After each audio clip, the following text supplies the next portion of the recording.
जय जगतगुरु जय भारत। आप सभी भाई बहनों को मुझ पवन दास की तरफ से प्यार भरा सत साहिब। भाई और बहनों, परमपिता परमेश्वर सतगुरु रामपाल जी भगवान की एक विशेष रजा, एक विशेष मेहर आप और हम सभी सत्सेवक भाई बहनों के ऊपर। वैसे तो पूज्य गुरुदेव भगवान के देश विदेश में लाखों में करोड़ों में भगत हैं, लेकिन जो रजा, जो विशेष आशीर्वाद, जो उनकी कृपा दृष्टि हम चंद सत्सेवकों के ऊपर बनी हुई है, ब्रह्मांड में शायद ही किसी के ऊपर हो। और गुरुदेव भगवान की इस रजा को, इस कृपा को, इस मेहर को हम सभी साध संगति से जुड़े हुए भाई बहन इसी प्रकार से बनाए रखें। ये हमारी अंतिम श्वास तक एक कोशिश होनी चाहिए।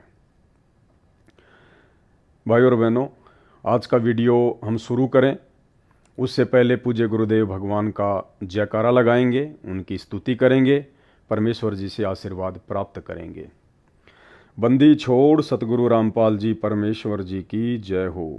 परमपिता परमात्मा, सारी सृष्टि के रचनहार, कुल मालिक, असंख्य ब्रह्मांडों के स्वामी, जगत गुरु, तीनों लोकों में प्रवेश करके सबका भरण पोषण करने वाले राजाधिराज, आत्माधार, नाथों के नाथ, देवों के देव महादेव, सर्वेश्वर महेश्वर, मृत्युंजय, अजरो अमर, आदि अनादि सनातनी प्रभु, जगत पिता जगदीश्वर, श्री श्री 1008 की उपाधि के वास्तविक अधिकारी, अकाल मूर्त शब्द स्वरूपी राम वासुदेव, सर्वगतम ब्रह्म, परम पूजे, प्रथम पूजे, परम संत, परम पुरुष, परम धनी, परम दयालु, सत्य कबीर, हक्का कबीर, अल्लाह कबीर, अल्लाह अकबर, बाखबर, अल्लाह ताला, जगत के तारणहार, जगत के मुक्तिदाता, जगत के जगन्नाथ, हारे के सहारे, हिंदुओं के राम, मुसलमानों के अल्लाह, सिखों के वाहिगुरु, ईसाइयों के मसीह, दया के सागर दयानिधि, करुणा के सागर करुणानिधि, स्वयंभू परिभू, संकट मोचन, कष्ट हरण, मंगल करण, दुख भंजन, अविगत कबीर, निर्विकार निर्विषम परमात्मा, अलय अलेख सतगुरु, आदि अनादि सतगुरु, असली मर्यादा पुरुषोत्तम, असली राम, असली कृष्ण, असली घनश्याम, असली मुरारी, राजाओं के राजा, महाराजाओं के महाराजा, शहंशाहों के शहंशाह, सम्राटों के सम्राट, भगवानों के भगवान, अल्लाहों के अल्लाह, प्रभुओं के प्रभु, बाबाओं के बाबा, पीरों के पीर, सेठों के सेठ, जगत सेठ, सावलसा सेठ, सर्वगुण संपन्न, अनंत कोटि कलाओं के स्वामी, अनंत कोटि ब्रह्मांडों के नायक, योगियों में महायोगी, ध्यानियों में महाध्यानी, सिद्धों में परम सिद्ध, ज्ञानियों में तत्वज्ञानी, ब्रह्म ज्ञानी, महाज्ञानी, परम ज्ञानी, सर्वश्रेष्ठ ज्ञानी, युवा कबीर, समरथ कबीर, असमवात, अमित ओजा, सच्चे रहनुमा, करीम अल्लाह, सुभान अल्लाह, दुनिया के अंतिम पैगंबर, 8 सितंबर 1951 से गांव धनाना, जिला सोनीपत, हरियाणा, भारतवर्ष की पावन भूमि पे प्रकट रियल कल की भगवान, रियल बाबा साहेब, ब्रह्मा विष्णु महेश के दादाजी, संत श्रोमणी सतगुरु रामपाल जी परमेश्वर जी के चरण कमल में साध संगति से जुड़े हुए हम तमाम देश विदेश से भाई बहनों का अनंत कोटि दंडोत प्रणाम। भाई और बहनों, इसमें कोई संशय नहीं है कि परमेश्वर का विशेष आशीर्वाद वर्तमान में उनकी लाखों करोड़ों की संगत में से केवल सत्सेवकों के ऊपर है। विशेष मेहर है, विशेष प्यार गुरुदेव भगवान का निरंतर आप और हमारे ऊपर बरसता रहता है। और परमेश्वर ने आप और हम सभी आत्माओं को साध संगति से जोड़कर आप और हमारे ऊपर जो विशेष मेहर बख्शी है, उसके लिए हम गुरुदेव भगवान का जितना दंडवत, कोटि कोटि, अनंत कोटि धन्यवाद करें उतना ही थोड़ा है। परमेश्वर निरंतर हमें मर्यादाओं को लेकर जागरूक करवाते रहते हैं। अपने सत्संगों के माध्यम से भी परमात्मा ने हमें सब कुछ भक्ति विधान दे दिया है। यदि हम सत्संग नहीं सुन पाते हैं, जानकारी नहीं हो पाती है, तो परमेश्वर जी ने दया बख्शी, साध संगतियाँ शुरू करवाई और साध संगतियों के माध्यम से गुरुदेव भगवान ने कुछ भी नहीं छोड़ा है।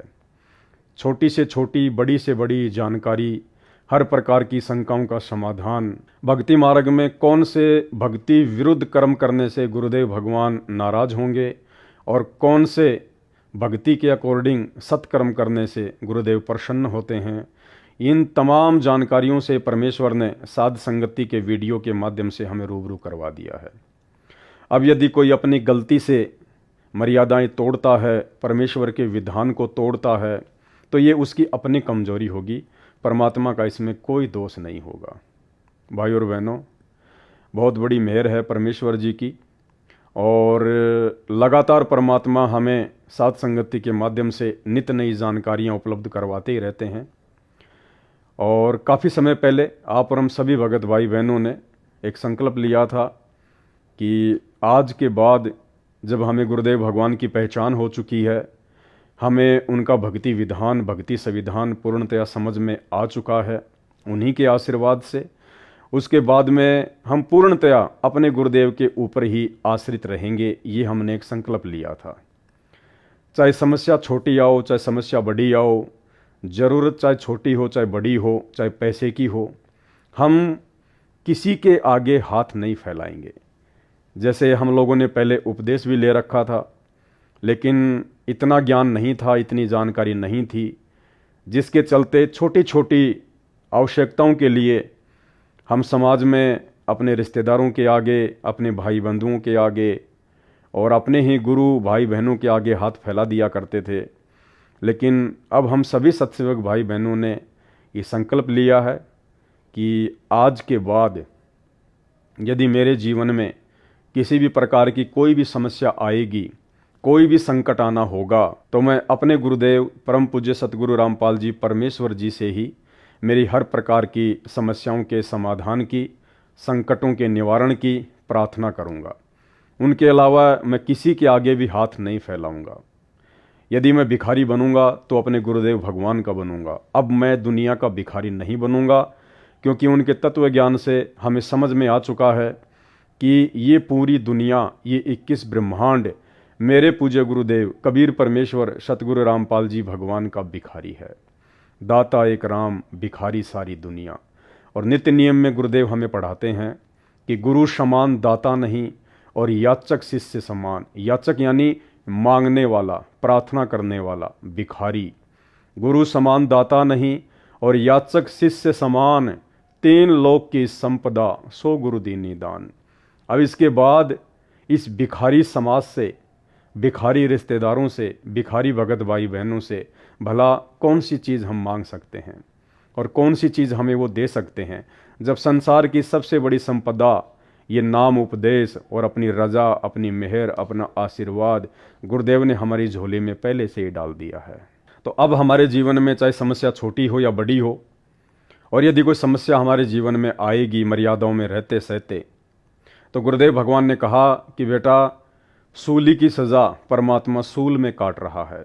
बहुत बड़ी समस्या जो तेरे ऊपर आनी थी, परमात्मा थोड़े से में, हल्के से दर्द में तेरी समस्या को दूर कर रहा है। तो ऐसे समय में भाई और बहनों, हमें बिल्कुल भी भक्ति मार्ग से विचलित नहीं होना चाहिए, डगमग नहीं होना चाहिए, क्योंकि एक समय उपरांत जब परमेश्वर हमें इतना ज्ञान दे देते हैं, अपने हर प्रकार के भक्ति विधान से हमें रूबरू करवा देते हैं, उसके बाद परमात्मा खुद भी जानबूझकर हल्का फुल्का दर्द, दुख, परेशानियां, तकलीफ, संकट, समस्याएं जानबूझकर हमारे सामने पैदा करते हैं, हमारी परीक्षा लेने के लिए कि हम कितना अपने गुरुदेव के ज्ञान को समझ पाए और कितना हम अपने गुरुदेव के ऊपर विश्वास कर पाए हैं।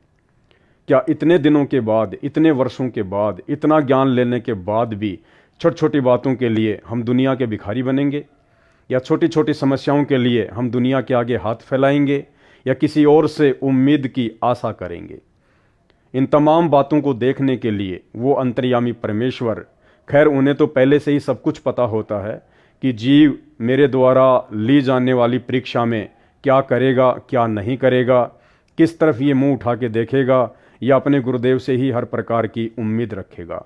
उन्हें तो सब कुछ पहले से ही पता होता है, क्योंकि हम रोज़ संध्या आरती में पढ़ते हैं, अंतर्यामी एक तुम आत्म के आधार, और जो तुम छोड़ो हाथ तो मोह कौन उतारे पार। गुरुदेव भगवान अंतर्यामी है, वो हमारे घट के अंदर की सब बातें जानते हैं। जो बातें हम सोचते भी नहीं हैं या आने वाले कुछ वर्षों में सोचेंगे, वो बातें भी परमेश्वर को पहले से ही पता है। तो परमेश्वर हमारी औकात, हमारा ज्ञान आधार, हमारा विश्वास कि आपका गुरुजी के प्रति कितना विश्वास है, आपके अंदर अभी तक कितनी दृढ़ता आ पाई है, आप सतलोक जाने की दिशा में कितने आगे बढ़ पाए हैं, आपके अंदर अभी कितनी कमजोरियां और कितनी कमियां हैं, इन सब बातों की जानकारी से हमें रूबरू करवाने के लिए, हमें परिचित करवाने के लिए स्वयं से परमात्मा इस प्रकार की छोटी मोटी समस्याएं देके, दुख दर्द देकर, मन में शंकाएं पैदा करके भी अपने भक्तों की परीक्षा ले लेते हैं। तो भाई और बहनों, हर स्थिति में अब हमने दृढ़ ही रहना है।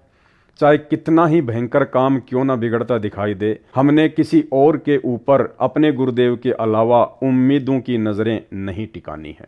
महाभारत के प्रकरण का हवाला देते हुए पूज्य गुरुदेव भगवान ने बताया कि जब पांचों पांडव द्रौपदी को जुए में हार चुके थे और जब दुर्योधन ने एक बांदी के द्वारा द्रौपदी को नीचे आने के लिए संदेशा भिजवाया और बांदी ने जाकर कहा कि द्रौपदी, युधिष्ठिर तुझे जुए में हार चुका है और दुर्योधन अब तुझे नंगा करेगा, तो द्रौपदी को यकीन नहीं हुआ। उसने कहा कि क्यों मजाक करती है, मेरे पांचों पति एक से एक महारथी, एक से एक धनुर्धारी, गदाधारी अभी जिंदा हैं, नीचे बैठे हुए हैं, उनके रहते सहते भला किसकी मजाल जो मुझे हाथ लगा दे। इसके अलावा गंगा पुत्र भीष्म, द्रोणाचार्य, कृपाचार्य, कर्ण, विदुर और स्वयं धृतराष्ट्र भी तो सभा में बैठा हुआ है। इन सब के रहते सहते भला दुर्योधन की क्या औकात जो मेरे कपड़े उतार सके, मेरे वस्त्रों का हरण कर सके। उसको अहंकार था, उसको घमंड था। लेकिन जब वो नीचे गई, दुशासन आया और उसके बालों को पकड़कर घसीटता हुआ उसे सभा में लेकर गया, और वहाँ जब उसने देखा कि मेरे पांचों पति जिनके ऊपर मैं फूला नहीं समा रही थी, जिनके ऊपर मैं नजरें टिका के बैठी हुई थी, उनकी गर्दनें नीची थी। भीष्म पितामह, कर्ण, द्रोणाचार्य, दुर्योधन का मलिन अन्न खाकर उनकी बुद्धि भी भ्रष्ट हो चुकी थी, उन्होंने भी नीचे गर्दन कर ली। और तो और दुर्योधन का पिता धृतराष्ट्र, जब द्रौपदी ने उससे प्रार्थना की, उसने भी नीची गर्दन कर ली। उसके बाद में द्रौपदी का अहंकार टूटा, उसका घमंड टूटा कि मैं जिनके ऊपर नजरें टिका के बैठी थी, आज वो सब नीची गर्दन करके बैठे हुए हैं। तब द्रौपदी ने अपने गुरु को याद किया। उस समय श्री कृष्ण जी उनके धार्मिक गुरु थे, और जब उसने श्री कृष्ण जी को याद किया तो श्री कृष्ण जी ने तो कहाँ द्रौपदी की रक्षा के लिए आना था, वो तो उस समय अपनी पत्नी रुक्मणी के साथ चौपड़ पासा खेल रहे थे, शतरंज खेल रहे थे।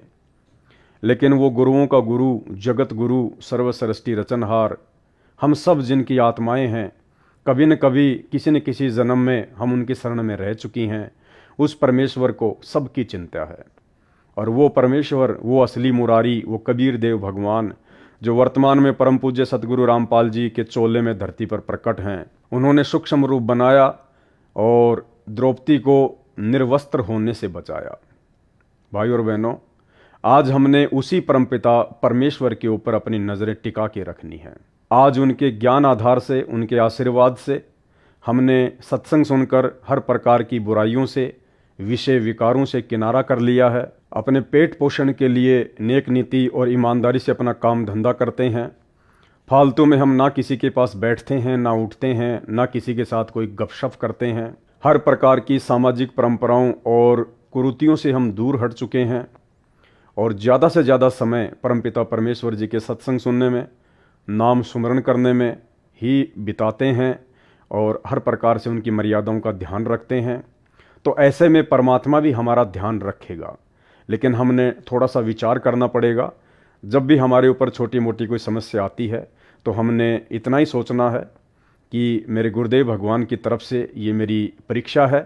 परमात्मा चेक करना चाहते हैं, देखना चाहते हैं कि सतलोक जाने के लिए अभी मेरे अंदर कितनी कमजोरियां हैं, कितना कच्चापन है, कितना मैं तैयार हो पाया हूं। तो ऐसे समय में हमें बिल्कुल भी डगमग नहीं होना है। इसके अलावा भाई और बहनों, आज की वीडियो में हम जो जिक्र करने जा रहे हैं वो ऐसी ही कुछ सामाजिक परंपराएं जिनको भगत समाज अभी तक अपने सर पर रखकर घूम रहा है, जिन परंपराओं को ना त्याग पाने के चलते अभी भी भगत समाज परमपिता परमेश्वर जी की भक्ति से पूर्ण लाभ प्राप्त नहीं कर पा रहा है। इसके अलावा भाई और बहनों, आज हम एक छोटा सा संकल्प और लेंगे वो संकल्प लेकर हम अपने परमपिता परमेश्वर जी को ये विश्वास दिलाएंगे कि हम केवल अपने गुरुदेव भगवान के प्रति ही समर्पित हैं और रहेंगे। भाई और बहनों, अक्सर छोटी छोटी समस्या आ जाने पर, छोटे छोटे काम बिगड़ते हुए दिखाई देने पर हम लोग भयभीत हो जाते हैं, डर जाते हैं। जैसे छोटा सा उदाहरण, आपका किसी बैंक में कोई खाता है और अचानक से आपके खाते को बैंक वालों ने बंद कर दिया। उसमें आपके 10-20 हज़ार या 50 हज़ार रुपये पड़े हुए हैं। आपको किसी प्रकार की वेरिफिकेशन के लिए बोला जाता है, कोई डॉक्यूमेंट्स वगैरह देने के लिए कहा जाता है, या फिर आपकी बहुत सारी कोशिशों के बावजूद आपका जो अकाउंट है ओपन नहीं हो पा रहा है। तो ऐसी स्थिति में 99% लोग बैंक में जाकर, और जो बैंक कर्मी होते हैं, जो स्टाफ होता है, उसके आगे गिड़गिड़ाने लग जाते हैं, हाथ जोड़ने लग जाते हैं कि सर मैं गरीब आदमी हूँ, सर मेरा खाता चालू कर दीजिए। या फिर हाथ जोड़कर कहते हैं सर आपकी बहुत बड़ी मेहरबानी होगी, सर मेरा खाता चालू कर दीजिए। यानी हर प्रकार से हम उनसे प्रार्थनाएं करते हैं, रिक्वेस्ट करते हैं। भाई और बहनों, अब हमने इस प्रकार की प्रार्थनाएं और ये रिक्वेस्ट छोड़नी पड़ेंगी। हमने ये हाथ केवल अपने परमपिता परमेश्वर सतगुरु रामपाल जी भगवान के आगे ही जोड़ने हैं। चाहे कोई भी समस्या क्यों ना आ गई हो, आप जिस कंपनी में काम करते हैं उस कंपनी का मालिक या ठेकेदार आपको समय पर तनख्वाह नहीं दे रहा है, आपको आगे से आगे टाइम दे रहा है और आपको पैसे की सख्त ज़रूरत है, लेकिन आपने अब उसके आगे गिड़गिड़ाना नहीं है, उसके आगे हाथ नहीं जोड़ने कि सर मैं तो बहुत गरीब आदमी हूँ, मैं तो रोज़ कमाता हूँ, रोज़ खाता हूँ, सर आपसे हाथ जोड़ता हूँ, आप मुझे मेरे पैसे दे दीजिए, सर मेरे घर में आटा नहीं है, सर आप पैसे नहीं देंगे तो सर मुझे भूखा सोना पड़ेगा। हमने उनके आगे बिल्कुल भी नहीं गिड़गिड़ाना है। हाथ जोड़कर हमने किसी भी प्रकार की समस्या के समाधान के लिए उनसे प्रार्थना नहीं करनी है। अगर कोई भी समस्या आती है, कोई भी संकट आता हुआ हमें दिखाई देता है, तो भाई और बहनों, हमने केवल अपने दरबार साहिब में अपने गुरुदेव भगवान को दंडवत करके उन्हीं से प्रार्थना करनी है कि हे परमपिता परमेश्वर, हे गुरुदेव भगवान, वैसे तो आप अंतर्यामी हैं, परमात्मा सर्वशक्तिमान है, आप कुछ भी कर सकते हैं परमेश्वर। हे परमात्मा, आपके बच्चे का एक छोटा सा काम अटक गया है, आप जानी जान है, अंतर्यामी है परमेश्वर, आप सब कुछ जानते हैं, फिर भी परमात्मा मैं आपके सामने ये प्रार्थना करके दुष्टता कर रहा हूँ। और जो भी आपका काम बिगड़ा हुआ है, जो भी आपकी समस्या है, आप अपने गुरुदेव को दंडवत करके उनके आगे हाथ जोड़ के, नाक रगड़ के आप उनसे प्रार्थना कीजिए। आप उनसे कहिए कि परमात्मा सब कुछ आपकी आंखों के सामने है, परमेश्वर जो आपके दास के हित में हो वो कीजिए। यानी विशेष प्रार्थना हाथ जोड़कर केवल हमने अपने गुरुदेव भगवान से करनी है। बाकी जहाँ भी आप काम करते हैं, आप केवल अपना हक मांगिए। आप उन्हें कहिए कि सर देखिए मैं लगातार 2 महीने से या 3 महीने से आपकी कंपनी में काम कर रहा हूँ, और सर मेरा जो परिवार है वो केवल मेरी इसी तनख्वाह के आधार से चलता है, और सर आप पिछले 1 महीने से मुझे मेरी तनख्वाह नहीं दे रहे हैं, सर आपको देनी चाहिए। मैं आपके यहाँ काम कर रहा हूँ, मैं आपसे फ्री में नहीं प्राप्त कर रहा। यदि आप नहीं देंगे तो फिर मुझे कोई दूसरा रास्ता देखना पड़ेगा। दूसरा रास्ता यानी मुझे यहाँ से काम छोड़ के कहीं और जाना पड़ेगा। लड़ाई झगड़ा हमारा मार्ग नहीं है। गाली गलौज करना ये संत रामपाल जी के भक्तों का मार्ग नहीं है। मन मुटाव करना, ईर्ष्या करना ये संत रामपाल जी के भक्ति मार्ग में नहीं है। आप प्यार प्रेम से उस ठेकेदार से, उस कंपनी के मालिक से, मैनेजर से यही कहिए कि सर मैंने काम किया है और आपकी जिम्मेदारी बनती है कि काम के बदले आप मुझे मेरी तनख्वाह दें। आपने हाथ नहीं जोड़ने, अपना जो हक है वो मांगना है, प्रेम से मांगना है, एक सभ्यता के साथ में मांगना है। हमने ना उसको ये शो करना है कि मैं भयभीत सा हो रहा हूँ, यदि मुझे पैसा नहीं मिलेगा तो बस मैं तो मर ही जाऊँगा, मेरा तो परिवार ही बर्बाद हो जाएगा। गिड़गिड़ाना नहीं है, किसी प्रकार की कोई रिक्वेस्ट नहीं करनी है। आपका जो हक है, आपने काम किया है, मेहनत की है, उस आधार से आपने अपना हक मांगना है। बाकी हाथ जोड़ के प्रार्थना नहीं करनी, नहीं गिड़गिड़ाना कि सर मैं आपसे हाथ जोड़ता हूँ, सर आप मेरे पैसे दे दीजिए, सर मैं बर्बाद हो जाऊँगा, सर मेरे बच्चे क्या खाएंगे। इस प्रकार की प्रार्थनाएं यदि हम जगत वालों से करेंगे, काम चाहे छोटा बिगड़ता दिखाई दे या बड़ा बिगड़ता हुआ दिखाई दे। ये प्रार्थना सबसे पहले हम अपने गुरुदेव भगवान से करेंगे। अगर गिड़गिड़ाना भी है, रोना भी है, तो अपने गुरुदेव के आगे, जगत वालों के सामने जाकर केवल हमने अपना हक मांगना है। जब तक वो नहीं देता है, मांगते रहना है प्रेम पूर्वक। यदि हमारी मेहनत का पैसा होगा, ईमानदारी का पैसा होगा, तो परमात्मा कहते हैं कि तुम्हारे हक को कोई नहीं खा सकता, देर सवेर जरूर देगा। तो भाई और बहनों, ठीक इसी प्रकार बैंक में या अन्य किसी संस्था में यदि हमारा कोई काम बिगड़ता हुआ दिखाई दे रहा है, तो हमने वहाँ के स्टाफ के आगे हाथ नहीं जोड़ने, प्रार्थना नहीं करनी है। केवल हमने फॉर्मेलिटीज़ को पूरा करना है।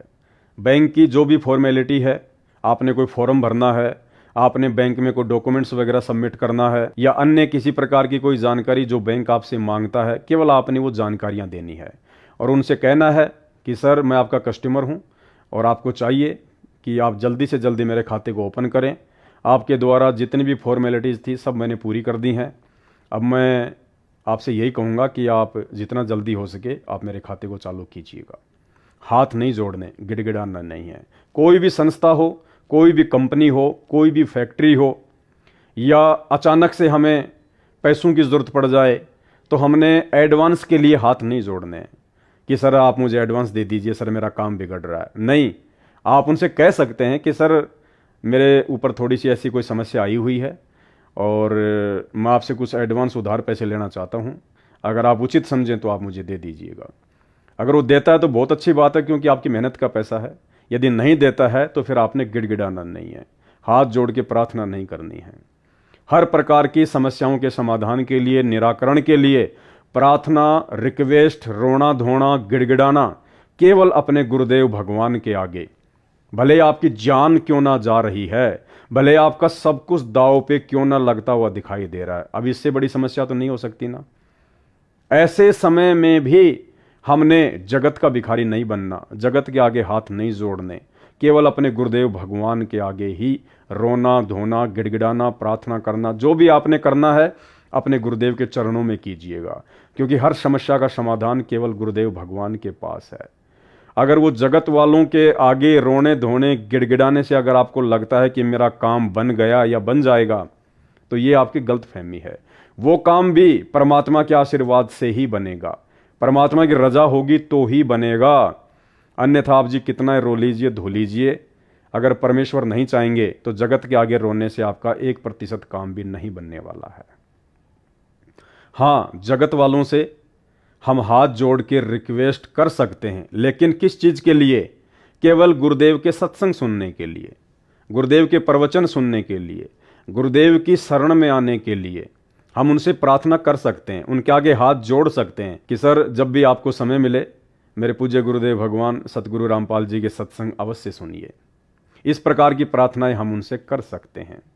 इसके अलावा यदि हम किसी से कोई सच्चाई बोलते हैं तो भी हम उनके आगे हाथ जोड़ सकते हैं। हमें किसी का अभिवादन करना है, राम राम करना है, नमस्कार कहना है, उसके लिए हम किसी के आगे भी झुक के नमस्कार कर सकते हैं। सत साहेब, राम राम, नमस्कार, इस प्रकार से अभिवादन कर सकते हैं। लेकिन अपनी समस्याओं के समाधान के लिए या किसी वस्तु की आवश्यकता के लिए हमने किसी के आगे ना झुकना है, ना हाथ जोड़ने हैं, ना कोई रिक्वेस्ट करनी है। ये परमात्मा ने दास को प्रेरणा की और परमात्मा की प्रेरणा आधार से दास ने इस वीडियो के माध्यम से आप भगत भाई बहनों के सामने रख दी है। अब इस बात पे आप कितना अमल करेंगे, कितना नहीं करेंगे, या यूं ही दुनिया के भिखारी बन के या दुनिया के आगे हाथ जोड़ जोड़ के दुनिया के ही आप जी याचक बने रहेंगे, ये अब आप भाई बहनों के ऊपर निर्भर करता है। तो भाई और बहनों, बहुत बड़ी दया है गुरुदेव भगवान की। परमात्मा ने अपनी लाखों की संगत में से, करोड़ों की संगत में से अपने हीरे मोती लाल सत्सेवकों को छांटकर साध संगति से जोड़ दिया है। हर प्रकार से परमात्मा पूर्ण मोक्ष प्राप्ति करवाने के लिए हमें छोटी से छोटी, बड़ी से बड़ी बात से अवगत करवाते रहते हैं। हमारी हर प्रकार की शंकाओं का परमात्मा समाधान करवाते हैं, ताकि हम मर्यादाओं को तोड़कर अपने गुरुदेव को नाराज ना कर दें, हम भक्ति मार्ग से परमात्मा से दूर ना हो जाएं, किसी भी प्रकार से अब काल को मौका ना दें, ताकि हम इस भक्ति और भगवान से दूर हो सकें। तो भाई और बहनों, आज का जो वीडियो है वो कुछ ऐसे ही टॉपिक के ऊपर है और ये जानकारियाँ एक समय के उपरांत भगत भाई बहनों को देना बहुत ही आवश्यक है। देखो, वैसे तो गुरुदेव भगवान ने अपने सत्संगों में पिछले 28-30 वर्षों में हर बात को लेके भगत समाज को अवगत करवा दिया है, लेकिन कुछ बातें ऐसी होती हैं उस समय की परिस्थितियों के अनुसार कि परमेश्वर खुलकर सत्संगों में नहीं बोल पाते हैं। नहीं बोल पाने का कारण कोई परमात्मा का डर या भय नहीं है, क्योंकि परमेश्वर जी तो निर्भय हैं। निर्विकार निर्भय तू ही और सकल भयमान, सब पर तेरी साहिबी तुझ पर साहिब नाए। इनसे बड़ा निर्विकार निर्भय और साहिब सृष्टि में अन्य कोई नहीं है। क्यों? क्योंकि ये सृष्टि के उत्पत्ति करता है। लेकिन हम जीवों के डर और भय को देखकर परमात्मा कुछ बातें सार्वजनिक तौर पर सत्संगों में नहीं कह पाते हैं, लेकिन परमेश्वर को पता होता है कि एक समय उपरांत आपस में साध संगतियों के माध्यम से मेरे बच्चे मेरी सत प्रेरणा से उस विषय पर विचार विमर्श करेंगे, चिंतन मनन करेंगे, मंथन करेंगे और उन कमियों को भी आध्यात्मिक मार्ग में अपने जीवन से दूर करेंगे। तो भाई और बहनों, वो समय 2014 बरवाला कांड के बाद से शुरू हो चुका है। बरवाला कांड के बाद से साध संगतियां शुरू हो चुकी हैं, निरंतर चल रही हैं। हजारों की संख्या में भाई बहन साध संगतियों से जुड़े हुए हैं, क्योंकि सत्य मार्ग से हर कोई नहीं जुड़ सकता, सत्य के मार्ग पर हर कोई नहीं चल सकता। परमेश्वर की खुद की वाणी है कि कबीर का मार्ग कठिन है, नहीं कायर का काम, इस पर चले कोई सूरमा, यहाँ आठों पहर संग्राम। जलाऊं भी तपाऊं भी और चिमटे से खाल उतारूं, फिर भी जो ले नाम हमारा उसको पार उतारूं। तो इतनी दृढ़ता, अपने भगवान अपने गुरुदेव के प्रति इतना विश्वास, इतना समर्पण सब में नहीं हो सकता है। कोई बिरले होंगे, गुरुपद सेवय बिरला कोई, जां पर कृपया साहिब की होई। परमेश्वर कहते हैं कि ये संसार विघन की घाटी, कोई निकलेगा बिरला सूर।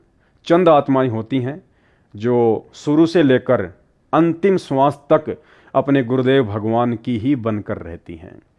बाकी बीच बीच में नाम को छोड़ देना, मन में शंकाएं पैदा कर लेना, गुरुदेव से दूर होना, नाम को खंडित कर देना, समाज के दबाव में आकर, लोक लाज में आकर, डर और भय से फिर नाम दीक्षा ले लेना, फिर नाम तोड़ देना, फिर नाम दीक्षा ले लेना, ये दृढ़ आत्माओं के लक्षण नहीं होते हैं। इसलिए परमात्मा कहते हैं कि गोता मारूं स्वर्ग में और जा बैठूं पाताल, गरीब दास ढूंढता फिरूं अपने हीरे मोती लाल।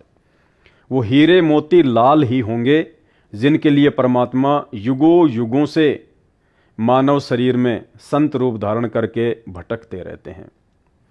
तो ये दया साध संगत से जुड़े हुए भाई बहनों के ऊपर है।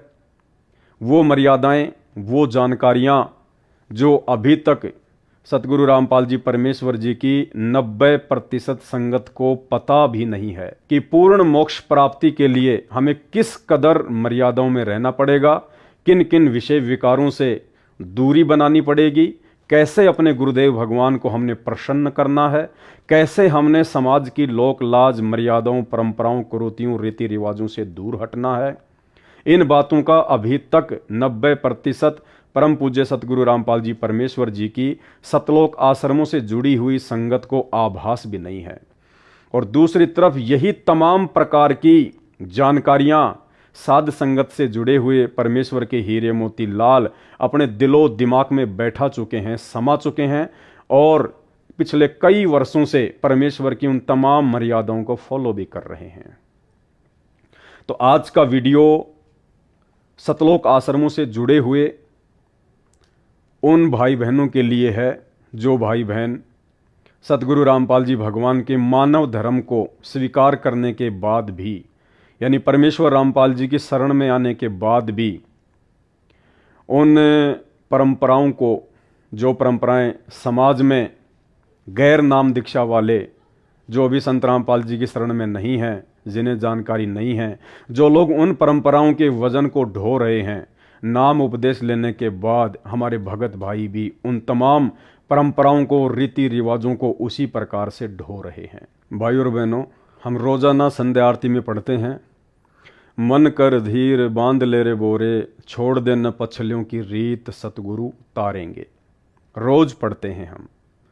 इस वाणी के माध्यम से परमेश्वर हमें आदेशित करते हैं कि आज से पहले अक्सर ज्ञानहीनता और आध्यात्मिक अज्ञानता के चलते हमारे पूर्वज, हमारे माता पिता, हमारे दादा और परदादा जिन भक्ति बाधक परंपराओं का निर्वाह करते हुए आ रहे थे, अब हमने परम पूज्य सतगुरु रामपाल जी परमेश्वर जी की शरण में आने के बाद, उनके तत्व ज्ञान को ग्रहण करने के बाद, उन तमाम भक्ति बाधक व्यर्थ की परंपराओं को, रीति रिवाजों को, कुरीतियों को जड़ से समाप्त करना पड़ेगा। अपने जीवन से बाहर निकालकर फेंकना होगा, अन्यथा हम परमेश्वर को प्राप्त नहीं कर पाएंगे। हम भक्ति करते करते भी पूर्ण मोक्ष के अधिकारी नहीं बन पाएंगे। इसलिए परमेश्वर जी इस वाणी के माध्यम से हमें यही संदेशा दे रहे हैं कि छोड़ देना पछलियों की रीत सतगुरु तारेंगे। यानी सतगुरु आपको उसी समय तारेंगे, उसी समय आपका उद्धार करेंगे जिस समय आप उन भक्ति बाधक समाज की परंपराओं का परित्याग कर देंगे। भाई और बहनों, आज हमारे पूज्य गुरुदेव परम पूज्य सतगुरु रामपाल जी परमेश्वर जी हैं और परमेश्वर जी से ज्ञान प्राप्त करने के बाद, और ज्ञान भी कोई सामान्य ज्ञान नहीं बल्कि आध्यात्मिक ज्ञान, यह आध्यात्मिक ज्ञान प्राप्त करने के बाद में अब हमने उन तमाम परंपराओं का परित्याग करना पड़ेगा। आप देख रहे हैं वीडियो का टाइटल है पगड़ी की परंपरा को त्यागना होगा। जी हाँ, ये पगड़ी जो आप देख रहे हैं, जो इन तमाम सिख भाइयों ने धारण कर रखी हैं, यदि आप परम पूज्य सतगुरु रामपाल जी भगवान की शरण में आ चुके हैं, आप उनके भगत हैं, आपको यदि ज्ञान हो चुका है, तो अब आपने इस परंपरा का परित्याग करना पड़ेगा। जी हाँ, इस पगड़ी वाली परंपरा का आपने परित्याग करना पड़ेगा यदि आप रियल में सतगुरु रामपाल जी परमेश्वर जी के दिल में, उनके चरणों में जगह बनाना चाहते हैं तो। क्योंकि ये पिछलियों की रीत है, ये हमारे बड़े बूढ़े, हमारे बुजुर्ग, हमारे दादा परदादा जो पीढ़ियों से इन परंपराओं का निर्वाह करते हुए आ रहे हैं, उस समय उनकी सोच आधार से, उस समय की परिस्थितियों के आधार से भले ये बातें सही हों, ठीक हों, लेकिन वर्तमान का जो दृश्य है वो पूरी तरह से बदल चुका है। वर्तमान में हम परम पूज्य परमेश्वर सतगुरु रामपाल जी भगवान के यथार्थ 13वें कबीर पंथ के पंथी हो चुके हैं और इस पंथ में इस पगड़ी की वर्तमान में किसी भी प्रकार की कोई आवश्यकता नहीं है। यदि आपने अपनी भक्ति को सफल करना है और अपने गुरुदेव भगवान को यदि आपने प्रसन्न करना है तो परमेश्वर जी का नारा है कि जीव हमारी जाति है, मानव धर्म हमारा, हिंदू मुस्लिम सिख ईसाई धर्म नहीं कोई न्यारा। यानी सतगुरु रामपाल जी भगवान के पंथ में आने के बाद हमने केवल उनके धर्म को फॉलो करना है। कौन से धर्म को? मानव धर्म को। यही आदि सनातन धर्म है, मानव धर्म। जैसे पहले कोई हिंदू धर्म से जुड़ा हुआ था तो हिंदू धर्म की जो पहचान है वो इस प्रकार की मानी जाती है, सर पर बड़े बड़े बाल, किसी ने ये टीका लगा रखा है तो किसी ने चंदन का टीका लगा रखा है, दाढ़ी मूछ वगैरह बड़ी होना, गले में रुद्राक्ष वगैरह की माला और ये पीतांबर या भगवा वस्त्र धारण करना। तो इस प्रकार की वेशभूषा को देखकर आम आदमी ये पहचान जाता था कि ये हिंदू धर्म से संबंधित है। इसी प्रकार ये ईसाई धर्म के मानने वाले अक्सर अपने गले में इस प्रकार का एक लॉकेट पहनते हैं जो कि ईसा मसीह जी की मौत को दर्शाता है कि कैसे उनकी मृत्यु हुई थी। और ईसा को जो फॉलो करते हैं, हज़रत ईसा मसीह को जो फॉलो करते हैं, वो इस प्रकार का एक लॉकेट अपने जो है गले में धारण करते हैं। तो जिस भी व्यक्ति के गले में इस प्रकार का लॉकेट दिखाई देता है तो ये ऑटोमेटिक पहचान हो जाती है कि ये व्यक्ति कहीं ना कहीं ईसाई धर्म से जुड़ा हुआ है। ठीक इसी प्रकार ये मुस्लिम धर्म में सर पे टोपी पहनना, छोटी छोटी मूछें रखना, दाढ़ी वगैरह बढ़ाना, तो दूर से ही आदमी पहचान जाता है कि ये व्यक्ति मुस्लिम धर्म को फॉलो करता है। ठीक इसी प्रकार सिख धर्म के जो फॉलोवर हैं, जो मानने वाले हैं, उनकी ये पहचान होती है, सर के ऊपर ये पगड़ी धारण करना और दाढ़ी मूछ वगैरह बढ़ा के रखना। तो दूर से ही आदमी पहचान लेता है कि सरदार जी आ रहे हैं, यानी ये सिख धर्म से संबंधित हैं। तो ठीक इसी प्रकार वर्तमान में जो दुनिया का सबसे पहला धर्म है, आदि सनातन मानव धर्म, जिस धर्म को दुनिया आध्यात्मिक अज्ञानता के चलते भूल चुकी थी, अब उस आदि सनातन मानव धर्म के प्रवर्तक परम पूज्य परमेश्वर रामपाल जी भगवान धरती पर प्रकट हो चुके हैं और उस धर्म से अपनी आत्माओं को जोड़ने के लिए अपना आध्यात्मिक ज्ञान देकर, तत्व ज्ञान देकर, शास्त्रों से तमाम प्रकार की जानकारियां निकाल कर वापस लोगों को उसी आदि सनातन मानव धर्म से जोड़ने का प्रयास कर रहे हैं। तो पहले तो हमारे धर्म को लेकर कुछ और पहचान थी, लेकिन जिस दिन हम परम पूज्य सतगुरु रामपाल जी परमेश्वर जी की शरण में आ जाते हैं, उसके बाद भाई और बहनों हमारी तमाम पहचानें मिट जाती हैं। जैसे वर्तमान में यदि कोई ईसाई धर्म को फॉलो करने वाला व्यक्ति सतगुरु रामपाल जी परमेश्वर जी से उपदेश प्राप्त करता है, तो वो व्यक्ति फिर ये लॉकेट नहीं पहनता है, बिल्कुल नहीं पहनता। क्योंकि यदि आपको सतगुरु रामपाल जी परमेश्वर जी के मानव धर्म से जुड़ना है, तो मानव धर्म से जुड़ने के लिए आपने ईसाई धर्म की तमाम परंपराओं को, रीति रिवाजों को त्यागना पड़ेगा। यदि आप संत रामपाल जी से उपदेश लेकर इनके मानव धर्म से जुड़ने के बाद भी ये लॉकेट वगैरह पहनना या फिर चर्च में जाना या ईसाई समाज की जो परंपराएं हैं उनको निभाना नहीं छोड़ा, तो फिर आप अभी तक पूर्णतया सतगुरु रामपाल जी के शिष्य नहीं हैं। आप पूर्ण रूप से उनके मानव धर्म से नहीं जुड़ पाए हैं। लेकिन अमूमन 99% आपको ये देखने को मिलेगा, बल्कि 100% आपको ये देखने को मिलेगा कि ईसाई समाज का कोई भी व्यक्ति जिस दिन सतगुरु रामपाल जी परमेश्वर जी से उपदेश ले लेता है, उनके ज्ञान को समझ जाता है, उसके बाद वो इस प्रकार के लॉकेट वगैरह पहनना बिल्कुल जो है बंद कर देता है। ठीक इसी प्रकार यदि मुस्लिम समाज का कोई फॉलोवर, कोई व्यक्ति, स्त्री या पुरुष संत रामपाल जी के ज्ञान से परिचित होने के बाद जब उनसे नाम उपदेश प्राप्त करता है, तो उसके बाद आपको ये देखने को भी नहीं मिलेगा कि संत रामपाल जी से उपदेश लेने के बाद वो व्यक्ति सिर पर टोपी पहनता हो या वो व्यक्ति मूछें कटाता हो, दाढ़ी बड़ी बड़ी रखता हो। यानी जो पहचान मुस्लिम समाज की है, नाम उपदेश लेने के बाद वो व्यक्ति अपनी उस पहचान को मिटा डालता है। ठीक इसी प्रकार हिंदू धर्म से संबंधित कोई भी व्यक्ति जब संत रामपाल जी से उपदेश प्राप्त करता है, उसके बाद वो ना ही तो चंदन का टीका लगाता है, ना ही वो रोली वगैरह का टीका लगाता है, ना ही वो दाढ़ी वगैरह बढ़ा के रखता है, ना ही वो मूछें वगैरह बढ़ा के रखता है, ना ही अपने शरीर पर वो भगवा या पीताम्बर जो विशेष पोशाक हिंदू साधु संतों की मानी जाती है धारण नहीं करता है, ना ही वो अपने गले में रुद्राक्ष की माला वगैरह धारण करता है, ना ही वो हाथों में अंगूठियां वगैरह पहनता है। यानी वो अपनी पहले वाली हिंदू धर्म की जो पहचान थी उसको मिटा देता है और एक सामान्य व्यक्ति की तरह संत रामपाल जी की शरण में आकर उनके मानव धर्म को अपनाकर अपनी भक्ति करता है।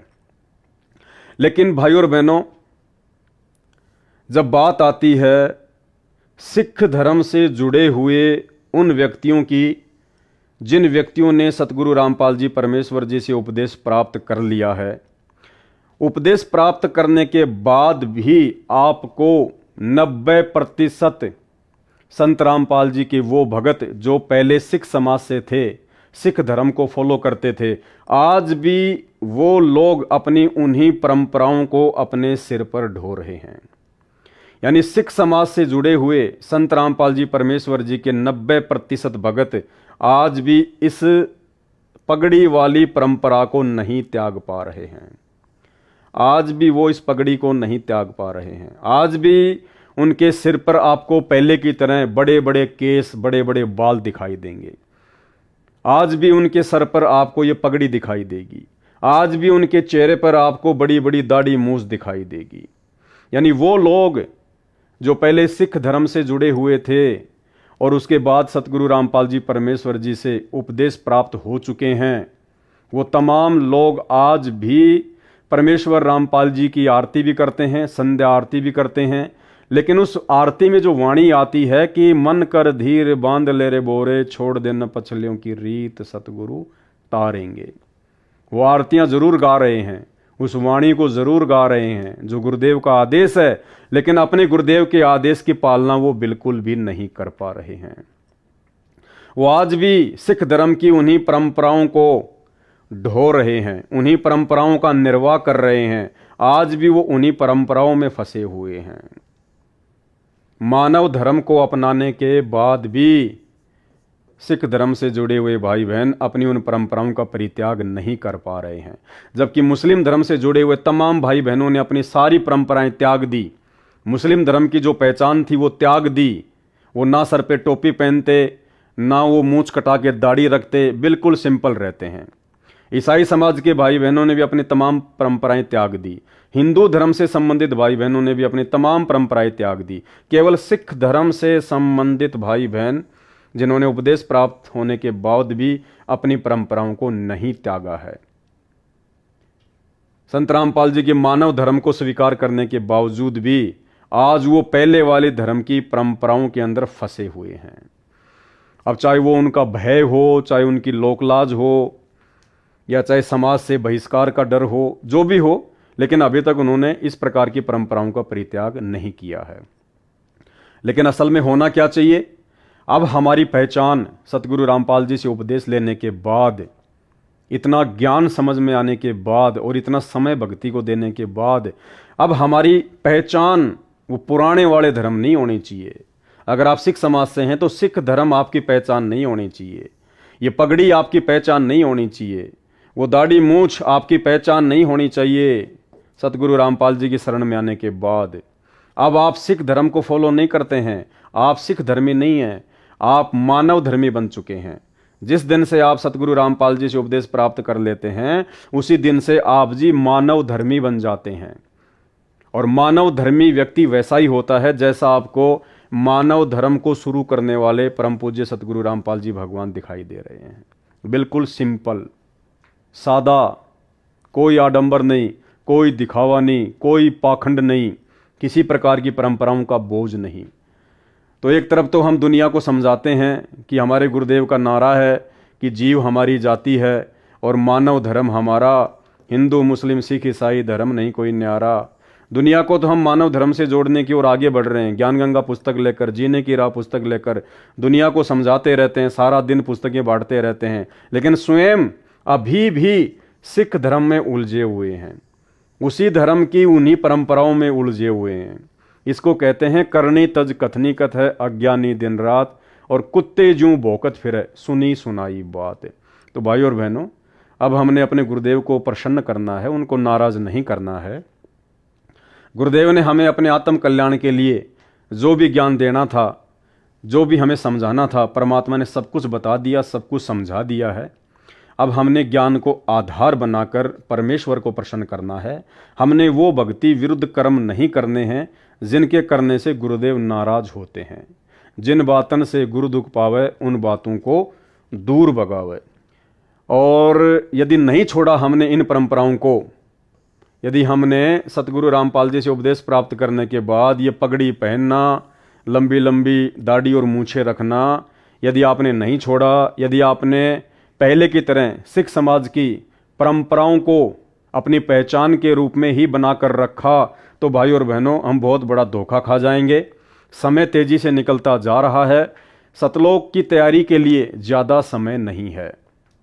एक छोटी सी बात है, जैसे परमात्मा किसी व्यक्ति को कहें कि भाई वो जो भीड़ है ना, भीड़, हाँ जी, उस भीड़ में जितने भी मेरे भगत हैं उन सब को तू उस विमान में बैठा दे जो सतलोक जाने के लिए खड़ा हुआ है। अब वो भीड़ है, भीड़ में तो हिंदू भी खड़े हैं, मुसलमान भी खड़े हैं, सिख भी खड़े हैं, ईसाई भी खड़े हैं, संत रामपाल जी के भगत भी खड़े हैं। अब वो व्यक्ति कहे कि महाराज जी आपके भक्तों की पहचान क्या है, आपका भगत कैसा होगा, तो महाराज जी कहेंगे कि भाई मैंने तो समझा रखा है, मैंने सत्संगों में बता रखा है कि जय कोई भगत हमारा होई और जात वर्ण को त्यागे सोई, कि मेरा जो भगत होगा उसकी पहचान होगी वो जात और वर्ण, वर्ण यानी धर्म, जात यानी समाज में जो भी परंपराएं हैं, जो भी रीति रिवाज हैं, जो भी कुरीतियां हैं, जो उनसे दूर हटके मानव धर्मी बन के भक्ति कर रहा होगा, और वो जिस भी धर्म से जुड़ा हुआ था उस वर्ण की तमाम परंपराओं को, रीति रिवाजों को त्याग कर जो पूर्णतया मानव धर्मी बन चुका होगा, भाई वो मेरा भगत है। जय कोई भगत हमारा होई और जात वर्ण को त्यागे सोई, यानी मेरा भगत वही बन सकता है जो पहले वाले धर्म और जातियों की परंपराओं को, पहचान को जो मिटा देगा और मानव धर्मी बन के अपनी भक्ति करेगा। अब वो व्यक्ति क्या करेगा? अब वो व्यक्ति उस भीड़ में जाएगा, वो किसी भी हिंदू को हाथ नहीं लगाएगा, वो किसी भी मुस्लिम को नहीं छेड़ेगा, ईसाई को नहीं छेड़ेगा, सिख को नहीं छेड़ेगा। यानी धर्म की जो पहचान बनी हुई है हिंदू, मुस्लिम, सिख, ईसाइयों की, वो उनको हाथ भी नहीं लगाएगा। वो केवल उन व्यक्तियों का हाथ पकड़ पकड़ के उस विमान में बैठाएगा जिस व्यक्ति की उन चारों धर्मों में से कोई पहचान ना हो, जो बिल्कुल सिंपल हो, अपने गुरुदेव भगवान की तरह हो, सतगुरु रामपाल जी परमेश्वर जी की तरह हो। ना सिर पे टोपी, ना मूंछ कटी हुई, ना दाढ़ी बढ़ी हुई, ना गले में वो क्रॉस का लॉकेट, ना सर पे कोई पगड़ी। वो ऐसे व्यक्ति को हाथ पकड़ के उस विमान में बिठाएगा जो बिल्कुल दिखने में सतगुरु रामपाल जी परमेश्वर जी की तरह एक आम नागरिक की तरह दिखाई दे। तो भाई और बहनों, न उपदेश लेने के बाद भी यदि आप वो परंपराएं नहीं त्यागते हैं तो आपका तो रह गया काम, आप तो सतलोक जाने से वंचित रह गए, क्योंकि परमात्मा तो उन्हीं को लेके जाएगा जो पूर्णतया सतगुरु का बन गया होगा। जय कोई भगत हमारा होई और जात वर्ण को त्यागे सोई, ये परमेश्वर की वाणी है कि असल में मेरा भगत तो वही कहलाएगा जो जाति और वर्ण को, यानी धर्म की और समाज की परंपराओं को त्याग देगा। ये जग ऐसे उर्जाई, नाम बिना डूबी दुनियाई, जो कोई भक्त हमारा होई और जात वर्ण को त्यागे सोई। जो हमारा हंस होगा वो हिंदू और जैना मुसलमान बने ना वो ईसाई कहावे ना सिख, वो एक परमात्मा की प्यारी आत्मा कहलावेगा और वो मानव मनुष्य का पूर्ण लाभ प्राप्त कर लेगा। जो कोई भक्त हमारा होई जात वर्ण को त्यागे सोई, तीर्थ व्रत सब दे बहाई, इन सब न बगा दे ठाक है तीर्थ व्रत आदि को, और सतगुर शरणा सतगुर चरणा ध्यान लगाई। लेकिन फिर भी वर्तमान में सिख समाज से जुड़े हुए सतगुरु रामपाल जी परमेश्वर जी के 90% भगत उन पहले वाली परंपराओं को, रीति रिवाजों को, धर्म की पहचान को नहीं छोड़ पा रहे हैं। क्यों नहीं छोड़ पा रहे? बहुत सारी रीजन है। परमात्मा की वाणी कहती है कि राज त्यागना सहज है, सहज नारी का ने, मान बड़ाई ईर्ष्या दुर्लभ तजना। ये मान बड़ाई का प्रतीक है, ये पगड़ी। मान बड़ाई यानी अहंकार, ये अहंकार का प्रतीक है, ये एक धर्म विशेष की पहचान है। इसको केवल कोई सतगुरु का विशेष हंस ही त्याग सकता है, हर किसी के बस की बात नहीं है। वो लोकलाज में आकर नहीं त्यागेगा कि समाज क्या कहेगा, रिश्तेदार क्या कहेंगे, तूने कहाँ बाबा रामपाल से नाम ले लिया, क्या तूने सिक्खी छोड़ दी, क्या तू सिख धर्म से आउट हो गया। वो डर जाएगा, भयभीत हो जाएगा कि समाज के लोग मेरा बहिष्कार ना कर दें। उसको कहते हैं लोकलाज। तो अभी तक उन भगत भाई बहनों के अंदर लोकलाज ने अपना समावेश कर रखा है। जो भगत भाई बहन संत रामपाल जी के भगत भी हैं और उसके बावजूद भी अपने सर पर पगड़ी पहनते हैं, बड़ी बड़ी दाढ़ी मूंछ वगैरह रखवाते हैं, अभी तक उन्होंने समाज की लोकलाज को नहीं त्यागा है। और जो व्यक्ति भक्ति मार्ग में आने के बाद भी लोकलाज का परित्याग नहीं करता है तो परमात्मा कहते हैं वो मार खाएगा, वो भक्ति मार्ग पर सफल नहीं हो पाएगा। परमात्मा कहते हैं कि लोक लाज ना कीजिए और निर्भय हो रहिए, और जय मन चावे राम को तो दासा तंदरिए। यानी सतगुरु रामपाल जी भगवान की प्राप्ति के लिए, उस राम की प्राप्ति के लिए आपको लोक लाज से दूर हटना पड़ेगा, लोक लाज का परित्याग करना पड़ेगा। तो ये जो पगड़ी है और ये जो दाढ़ी और मूंछ है, जो सिख समाज की पहचान है एक धर्म के रूप में, इसको केवल कोई सतगुरु का विशेष हंस ही, कोई बिरला आत्मा ही त्याग पाएगी।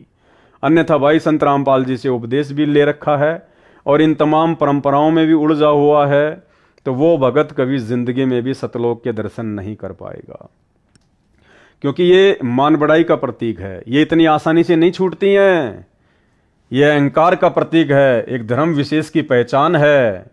और जब तक हम अपनी पहले वाली पहचान को नहीं मिटाएंगे तो एक ना एक दिन हम खुद ही मिट जाएंगे। तो परमेश्वर कहते हैं राज त्यागना सहज है और सहज नारी का ने, मान बड़ाई और ईर्ष्या दुर्लभ तजना। ये तो इसको त्यागे बिना बात बनेगी नहीं। फिर हमें परमेश्वर शिक्षा देते हैं, कुल राखें कुल जात हैं। कुल मानी समाज की मर्यादाएं, धर्म की मर्यादाएं। कुल राखें कुल जात है। यदि आपने उपदेश लेने के बाद भी अपने समाज की, अपने धर्म की उन परंपराओं को रखा, तो कहते हैं कुल राखें कुल जात हैं, तो आपका वो धर्म भी नष्ट हो जाएगा, आपका वो सतीत्व भी नष्ट हो जाएगा और आप परमेश्वर से दूर हो जाएंगे। कुल राखें कुल जात हैं और कुल खोए कुल होत। और यदि आपने उस कुल को खो दिया, यानी उस पहले वाली धर्म की परंपराओं का परित्याग कर दिया, तो कहते हैं आपको परमेश्वर का वो वास्तविक धर्म, वास्तविक कुल, मानव धर्म मिल जाएगा आपको। राम निकुल कुल भेंट ले। राम निकुल कुल यानी सतगुरु रामपाल जी भगवान का कुल, भगत समाज, सब कुल रहे समाये। उस भगत समाज में तेरे सारे कुल आ जाएंगे, परमात्मा सतलोक में बैठा देगा। लेकिन जब तक उस नकली धर्म की, नकली कुल और समाज की परंपराओं को यदि आप जी रखोगे, यदि आप उनका निर्वाह करोगे, जैसे आज 90% संत रामपाल जी के सिख समाज से जुड़े हुए भगत भाई बहन कर रहे हैं। आज भी वो पगड़ी बांधना, सर पर बड़े बड़े बाल रखना और दाढ़ी मूंछ को रखना नहीं छोड़ पा रहे हैं।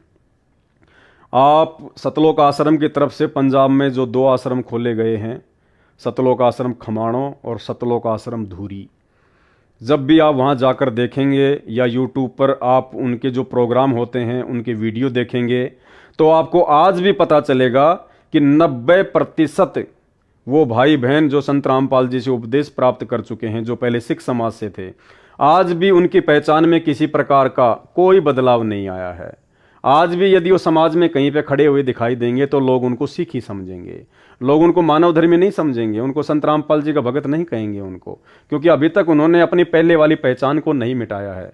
अभी भी वो सरदार ही बने हुए हैं, अभी भी वो सिख ही बने हुए हैं। जो कर्म उनको गुरुदेव भगवान से बहुत दूर कर देगा।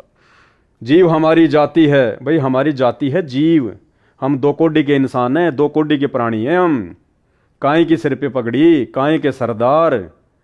जीव हमारी जाति है और मानव धर्म हमारा, अब हमारा मानव धर्म बन चुका है, ये सरदार वाला धर्म नहीं हमारा।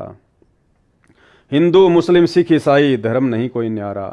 ये तो है परमेश्वर का ज्ञान, ये तो है परमेश्वर की विचारधारा, उनसे उपदेश लेने के बाद। बाकी अपनी विचारधारा भाई आप कितनी भी अपने ऊपर लागू कर लो, उससे भला नहीं होना है। अब भाई और बहनों, जब हम पूज्य गुरुदेव भगवान से उपदेश प्राप्त करते हैं और जब हम सतनाम प्राप्त करते हैं, तो सतनाम के जो 34 नियम हैं उनमें एक नियम है 9 नंबर का नियम। उस 9 नंबर के नियम में परमेश्वर ने एज इट इज ऐसा ही लिखा हुआ है जो आपको स्क्रीन पर लिखा हुआ दिखाई दे रहा है। सिखों को छोड़कर संत बाबा रूप में दाढ़ी ना हो। क्या कहा परमेश्वर ने? सिखों को छोड़कर संत बाबा रूप में दाढ़ी ना हो। यह नियम है परमात्मा का, यह आदेश है सतगुरु रामपाल जी भगवान का उन तमाम व्यक्तियों के लिए जो व्यक्ति सिख समाज को छोड़कर संत रामपाल जी के मानव धर्म को स्वीकार करते हैं। कि सिखों को छोड़कर यानी उन लोगों को छोड़कर जो अभी भी सिख बने हुए हैं, अपनी धर्म की परंपराओं में उलझे हुए हैं, जो लोग संत रामपाल जी के ज्ञान से अपरिचित हैं, जिनको हम सिख कहते हैं, सरदार कहते हैं, उन सिखों को छोड़कर संत या बाबा रूप में दाढ़ी ना हो। यदि आपने संत रामपाल जी से उपदेश लेना है तो संत यानी भगत रूप में, संत का मतलब होता है भगत, और बाबा यानी कोई साधु संत। तो संत रामपाल जी का ज्ञान समझने के बाद में यदि कोई उपदेश लेना चाहेगा और पहले यदि वो बाबा था, लाल कपड़े पहनता था, या पहले वो सरदार था, गुरुद्वारों में पाठी था, जो भी था, पहले जो बाबा रूप में था, जो साधु रूप में था, तो उसको अपनी साधुता छोड़नी पड़ेगी। साधुता का मतलब वो वेशभूषा, वो परंपरा, वो दाढ़ी, वो मूछ, वो उसने कटवानी पड़ेगी अगर संत रामपाल जी से नाम लेना है तो, क्योंकि यहां सख्त आदेश है कि संत बाबा रूप में दाढ़ी ना हो। तो संत रूप यानी भगत रूप में, यानी जब आप संत रामपाल जी से उपदेश ले लेते हैं तो आप जी संत बन जाते हैं, भगत बन जाते हैं। और बाबा यानी यदि आप पहले कोई बाबा थे, किसी गुरुद्वारे में पाठी थे, तो आपने अब अपनी उन परंपराओं को त्यागना पड़ेगा, अपने सर के बालों को कटवाना पड़ेगा, अपनी दाढ़ी मूंछ को कटवाना पड़ेगा, वो पगड़ी पहनना आपने छोड़ना पड़ेगा, यदि आपने संत रामपाल जी से उपदेश लेना है तो। ये है इस नियम का मतलब। लेकिन 99% भक्तों ने इस नियम का मतलब ये निकाल लिया कि गुरुजी ये कह रहे हैं कि सरदारों को छोड़कर, सिखों को छोड़कर कोई भी भगत दाढ़ी और मूंछ ना रखे। क्यों भाई, सिख कोई विशेष है क्या संत रामपाल जी के लिए? क्या परमात्मा भी अपने भक्तों में पक्षपात करता है क्या? क्या परमात्मा भी भेदभाव करता है क्या? इसका मतलब सिख तो फिर चाहे शराब पियो, सिख चाहे कोई भी नशा करो, क्योंकि उनको तो छूट दे दी परमात्मा ने। यदि आप लोगों के अनुसार गुरुदेव भगवान ने सिखों को सर पर पगड़ी बांधना, दाढ़ी मूंछ रखने की छूट दे रखी है, तो इसका मतलब सिखों को तो फिर सारी छूट है। सिख तो चाहे शराब भी पियो, चाहे मांस भी खाओ, चाहे चोरी भी करो, चाहे उल्टे काम भी करो, और बाकी भक्तों को सतगुरु रामपाल जी ने अपने नियमों में बांध दिया। भाई इस नियम को समझो, शब्दों को समझो, ये वाणी, ये लाइन क्या कह रही है। संत रामपाल जी निष्पक्ष परमात्मा है। अरे वे तो आप और हमारे लिए ये वाणी कहते हैं कि पक्षा पक्षी के कारण सब जग रहा भूलान। पक्षा पक्षी यानी पक्ष और विपक्ष के चक्कर में पड़कर पूरा संसार भूला हुआ है। पक्षा पक्षी के कारण सब जग रहा भूलान, और निष्पक्ष होके हरि भजय सोहे संत सुजान। यानी वो भगत ही ज्ञानी होगा, परमात्मा को प्राप्त करेगा, जो निष्पक्ष होकर भक्ति करेगा। तो परमात्मा कैसे पक्षपात को धारण करके हमसे भक्ति करवाएंगे? अगर भगत के लिए निष्पक्ष होने का आदेश है तो इसका मतलब परमात्मा तो हमसे पहले निष्पक्ष हैं, और वो निष्पक्ष परमात्मा फिर सिखों को नाम उपदेश लेने के बाद पगड़ी पहनना, दाढ़ी मूंछ रखने की इजाजत कैसे दे सकते हैं?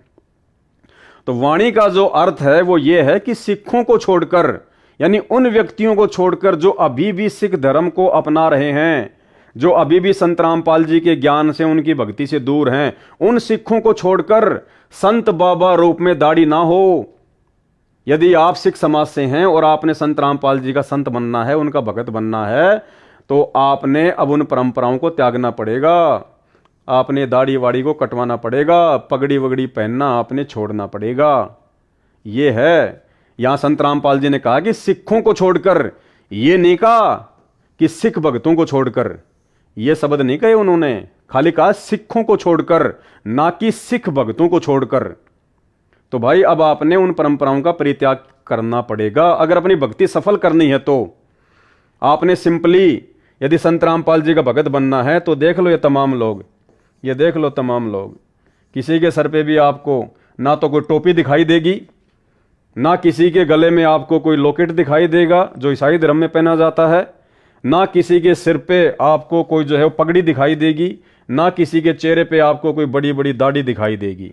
जबकि ये तमाम लोग, इनमें से कोई हिंदू भी है, कोई मुसलमान भी है, कोई सिख भी है और कोई ईसाई भी है। तो ये व्यक्ति हैं असल में संत रामपाल जी के फॉलोवर। ये हैं वो व्यक्ति जिन्होंने पहले वाले तमाम धर्मों की तमाम परंपराओं को परित्याग कर दिया, जिन्होंने पहले जिस भी धर्म से जुड़े हुए थे उन तमाम पहचान को इन्होंने मिटा दिया, और संत रामपाल जी के मानव धर्म से जुड़ने के बाद इन्होंने अपने ऊपर मानव धर्मी का ठप्पा लगा लिया। ये हैं संत रामपाल जी के फॉलोवर, जो संत रामपाल जी जैसे ही दिखाई दे रहे हैं। परमात्मा कहते हैं कि गुरु को कीजिए दंडवत और कोटि कोटि प्रणाम, और कीट न जाने भृंग को गुरु कर ले आप समान। सतगुरु ने इन सब भक्तों को ज्ञान देकर अपने समान कर लिया, अपने जैसा बना लिया इन सबको। इनमें और सतगुरु रामपाल जी भगवान की वेशभूषा में आपको किसी भी प्रकार का कोई भी डिफरेंस नजर नहीं आएगा। ये सभी धर्मों के लोग बैठे हुए हैं, लेकिन आप देख सकते हैं किसी भी व्यक्ति की पहचान पहले वाले धर्म नहीं है, ये सब मानव धर्मी हैं। संत रामपाल जी जैसे एक आम नागरिक की तरह आपको दिखाई दे रहे हैं। तो भाई सिख समाज से जुड़े हुए मेरे जितने भी भगत भाई बहन हैं, जो अभी भी सतलोक आश्रमों से जुड़े हुए हैं, और सतलोक आश्रमों में उनको ये तमाम बातें नहीं बताई जाती है, नहीं समझाई जाती हैं। मर्यादाओं को लेकर सतलोक आश्रमों में कोई बात किसी भगत को नहीं बताई जाती है। भक्तों को किसी भी मर्यादा के लिए पाबंद नहीं किया जाता है, क्योंकि सतलोक आश्रम मैनेजमेंट हरियाणा का एक ही मकसद है, भीड़ इकट्ठा करना। हमें भक्तों के माध्यम से ज्योति पाठ और दान का ज्यादा से ज्यादा पैसा चाहिए। चाहे भगत मर्यादा में रहे ना रहे, भगत भक्ति करे या ना करे, चाहे भगत सर पर टोपी पहने या सर पर पगड़ी पहने, चाहे क्रॉस का लॉकेट पहने या चाहे जो मर्जी, चाहे वो भगवा धारण करे, चाहे वो पीतांबर पहने, कुछ भी करे, दाढ़ी रखे, मूंछ रखे, उन लोगों को कोई मतलब नहीं है। सतलोक आश्रम से जुड़े हुए सतलोक आश्रम मैनेजमेंट को, गुरुदेव भगवान के कलयुगी परिवार को केवल इस बात से मतलब है कि ये भीड़ संत रामपाल जी से उपदेश लेके इसी प्रकार से जुड़ती रहे, आश्रमों में आती रहे, ज्योति पाठ और दान का पैसा संत रामपाल जी के नाम पे सतलोक आश्रम मैनेजमेंट हरियाणा को देती रहे। भाड़ में जाओ भक्ति और मर्यादा। तो भाई वास्तव में यदि आपने अपनी भक्ति सफल करनी है तो आपने अपने गुरुदेव के ज्ञान को आधार बनाकर अपनी पहले वाली पहचान को मिटाना पड़ेगा। आपने उन परंपराओं का परित्याग करना पड़ेगा, भले आपको अच्छा लगे चाहे आपको बुरा लगे। आपने संघर्ष करना पड़ेगा। यदि आप संघर्ष नहीं कर पा रहे हैं, लोकलाज में फंसे हुए हैं या आपको भय है, तो भाई ये लोकलाज और भय सतगुरु रामपाल जी भगवान ने भगत का सबसे बड़ा दुश्मन बताया है, सबसे बड़ा दुश्मन। भाई लोक लाज मर्याद जगत की, तरण जो तोड़े बगावे। लोक लाज मर्याद जगत की, तरण जो तोड़े बगावे। कामनी कनक जहर कर जाने, तब शहर अगमपुर जावे। जब कोई राम भगत गत पावे हो जी, जब कोई राम भगत गत पावे हो जी। अब आप ये फोटो देखिएगा। अब इस फोटो में एक तरफ तो ये राधा स्वामी पंथ के वर्तमान गुरु हैं, ये राधा स्वामी पंथ के वर्तमान गुरु हैं, और नीचे सतगुरु रामपाल जी परमेश्वर जी हैं। अब आप किसी भी व्यक्ति से कहो कि ये जो संगत है ये कौन से गुरु की हो सकती है, आपको कोई ये पोस्टर दिखा के कहे कि साहब ये तो राधा स्वामी पंथ के वर्तमान गुरु हैं और ये हैं यथार्थ 13वें कबीर पंथ के गुरु सतगुरु रामपाल जी, और ये है संगत, और आप लोगों को 5,000 रुपए का इनाम दिया जाएगा। ये बताओ कि ये संगत कौन से गुरु की है। तो भाई और बहनों 99% लोगों का जो जवाब होगा, 99% लोगों का जो जवाब होगा वो ये होगा कि ये संगत जिन्होंने सर पे पगड़ी बांध रखी है, जिन्होंने दाढ़ी मूंछ बढ़ा रखी है, ये सारे के सारे लोग राधा स्वामी पंथ से जुड़े हुए हैं। क्योंकि जैसा गुरु वैसा ही चेले, कोई भेदभाव नहीं है, किसी प्रकार का कोई फर्क नजर नहीं आ रहा। गुरु ने भी मूंछें बढ़ा रखी हैं, दाढ़ी बढ़ा रखी है, चेलों ने भी दाढ़ी बढ़ा रखी है, मूंछें बढ़ा रखी हैं। गुरु ने भी पगड़ी धारण कर रखी है, चेलों ने भी पगड़ी धारण कर रखी है। तो 99% लोगों का यही जवाब होगा कि साहब सारे के सारे ये राधा स्वामी पंथ वाले गुरु के चेले हैं, सारे के सारे। कोई नहीं कहेगा कि ये संत रामपाल जी के भगत हैं, क्योंकि संत रामपाल जी जैसा इनमें एक भी लक्षण नहीं दिखाई दे रहा, एक भी लक्षण। तो भाई और बहनों,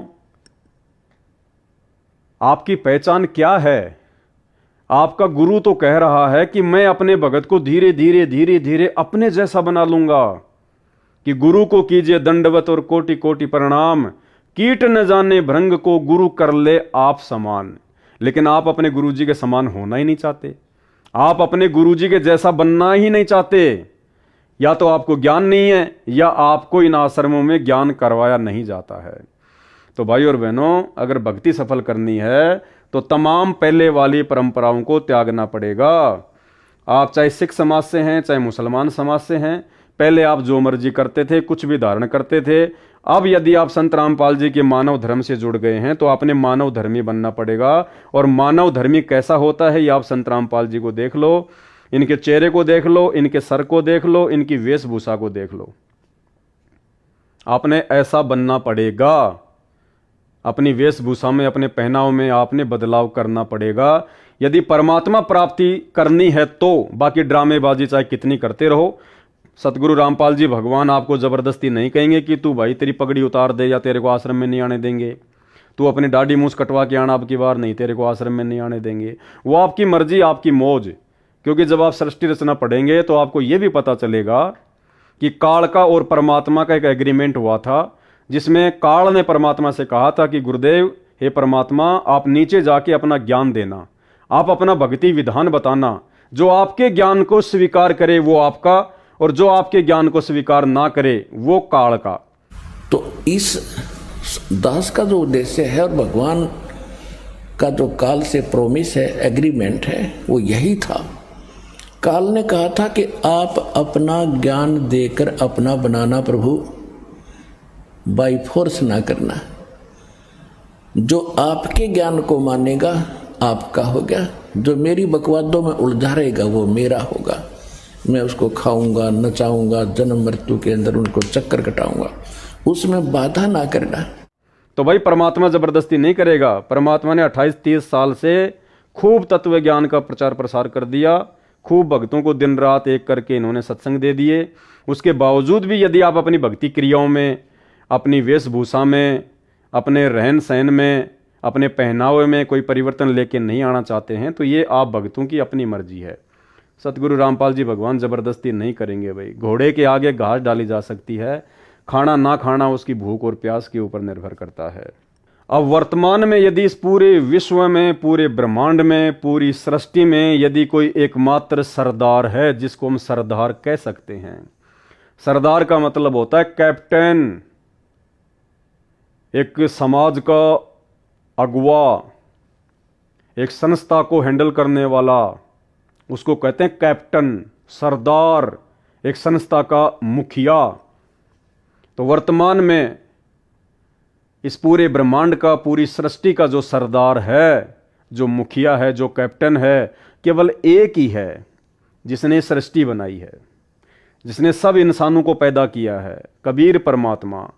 और वो कबीर परमात्मा आज परम पूज्य सतगुरु रामपाल जी के रूप में धरती पे प्रकट हैं। ये रियल में सरदार हैं, बाकी तो नकली सरदार हैं सब।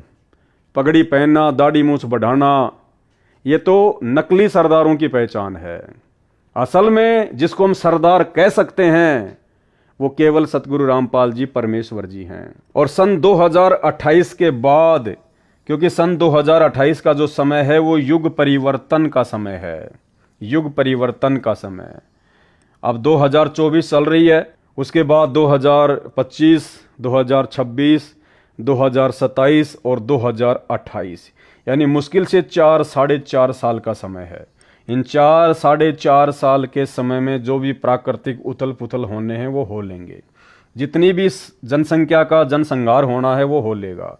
जितनी भी प्रकार की आपदाएं, बाढ़, भूकंप, अतिवृष्टि, ओलावृष्टि, अनावृष्टि, युद्ध, गृह युद्ध, महामारियां, वायरस, यानी जितनी भी प्रकार की आपत्तियां इस मनुष्य के ऊपर आनी हैं वो आ लेंगी।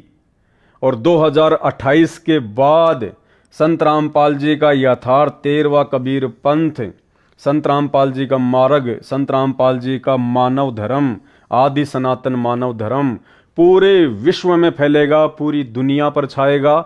और जितने भी लोग सुरक्षित बचेंगे उस महाविनाश के दौर से, वो सभी लोग अपने उन तमाम धर्म, जाति और समाज को त्याग कर, उनकी परंपराओं को त्याग कर संत रामपाल जी के मानव धर्म से जुड़ जाएंगे। इसी सरदार के चरणों में वर्तमान के सभी सरदारों को और सभी धर्म के मानने वालों को आना पड़ेगा। दूसरा कोई चारा मानव जाति के पास में नहीं बचेगा। तो भाई और बहनों, यदि आप संत रामपाल जी के भगत हैं, उनसे उपदेश प्राप्त कर चुके हैं, तो मौका है 2028 से पहले पहले ज्ञान को आधार बनाकर स्वयं दुनिया के सरदार सतगुरु रामपाल जी भगवान के प्रत्येक नियम और मर्यादाओं को फॉलो करने का। जब तुम्हें पता है कि तुम्हारा गुरु वास्तव में सरदार है, फिर तुम क्यों नकली सरदार बने फिरते हो? भाई नाम उपदेश लेने के बाद भी क्यों नकली सरदार बने फिरते हो? और बाद में तो पूरी दुनिया आएगी, पूरी दुनिया दौड़ दौड़ के आएगी, पूरी दुनिया अपनी पगड़ी, अपनी टोपी, अपना साफा संत रामपाल जी के चरणों में रखेगी। वो तो फिर देखा देखी हो जाएगी, वो तो फिर भेड़ चाल हो जाएगी, वो तो फिर अपनी जान बचाने के लिए सबको ऐसा करना पड़ेगा। उस महाविनाश के दौर में किसी भी धर्म, किसी भी जाति वाले व्यक्ति के पास में अपनी सुरक्षा का, अपने परिवार की सुरक्षा का कहीं कोई ठोर ठिकाना नजर नहीं आएगा। इसलिए उस समय तो मजबूरी होगी, ना चाहते हुए भी व्यक्ति इन्हीं के चरणों में आएगा।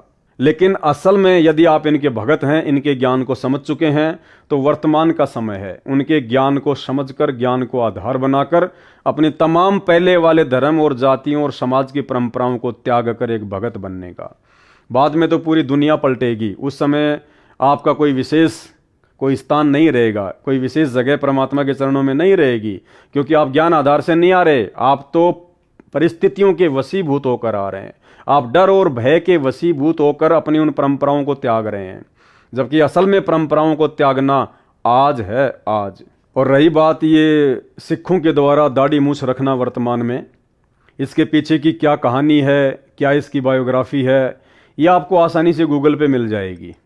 सिखों के जो 10वें गुरु थे गुरु गोविंद सिंह जी, उनके जो पिताजी थे श्री तेग बहादुर जी, मुगलों ने उनको मौत के घाट उतार दिया था, लड़ाई में वो शहीद हो गए थे।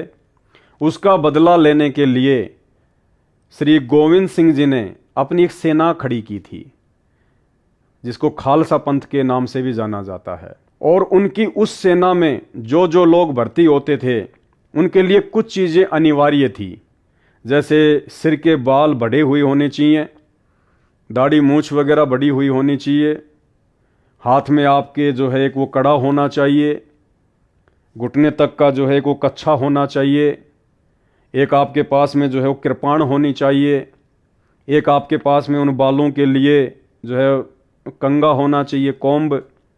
तो ये कुछ पहचान थी, ये उस समय की परिस्थितियों के अनुसार जायज़ थी, क्योंकि जो सेना गुरु गोविंद सिंह जी ने तैयार की थी, उस सेना का मकसद था गुरु गोविंद सिंह जी के पिताजी की हत्या का बदला लेना और मुगलों के द्वारा समाज में जो अत्याचार किया जा रहा था, समाज की रक्षा करना।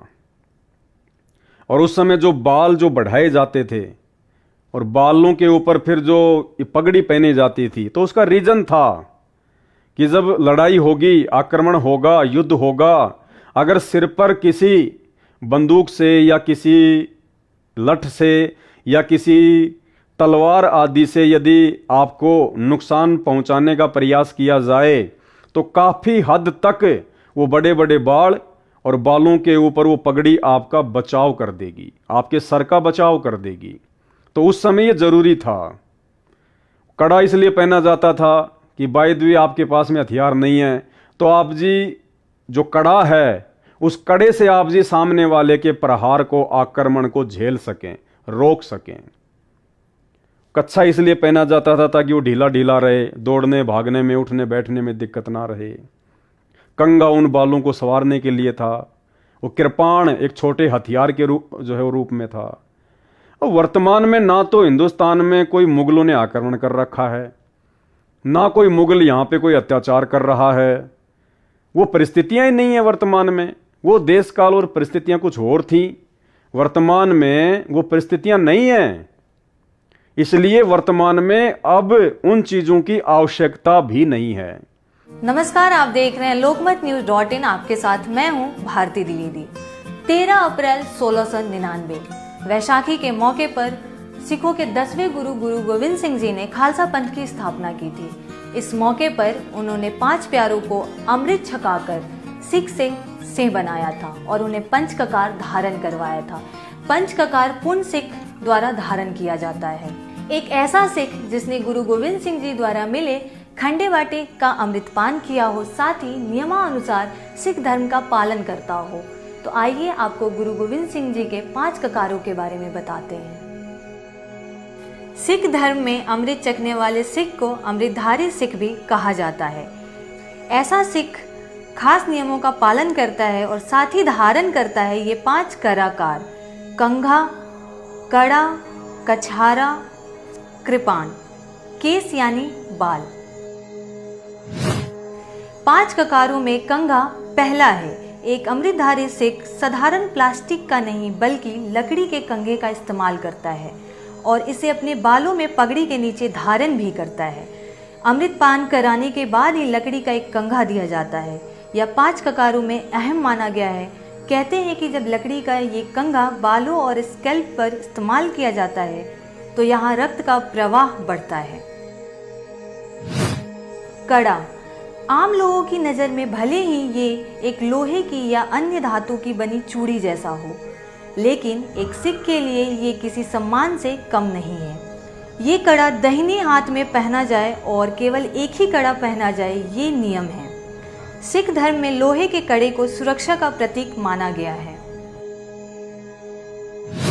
कछहारा साधारण जिस तरह के अंदरूनी वस्त्र आम लोग पहनते हैं, यह कछहारा उससे काफ़ी अलग है। परंपरा है कि यह कछहारा सूती कपड़ों का ही होना चाहिए। इस कछहारे को एक खास उद्देश्य से बनाया गया था।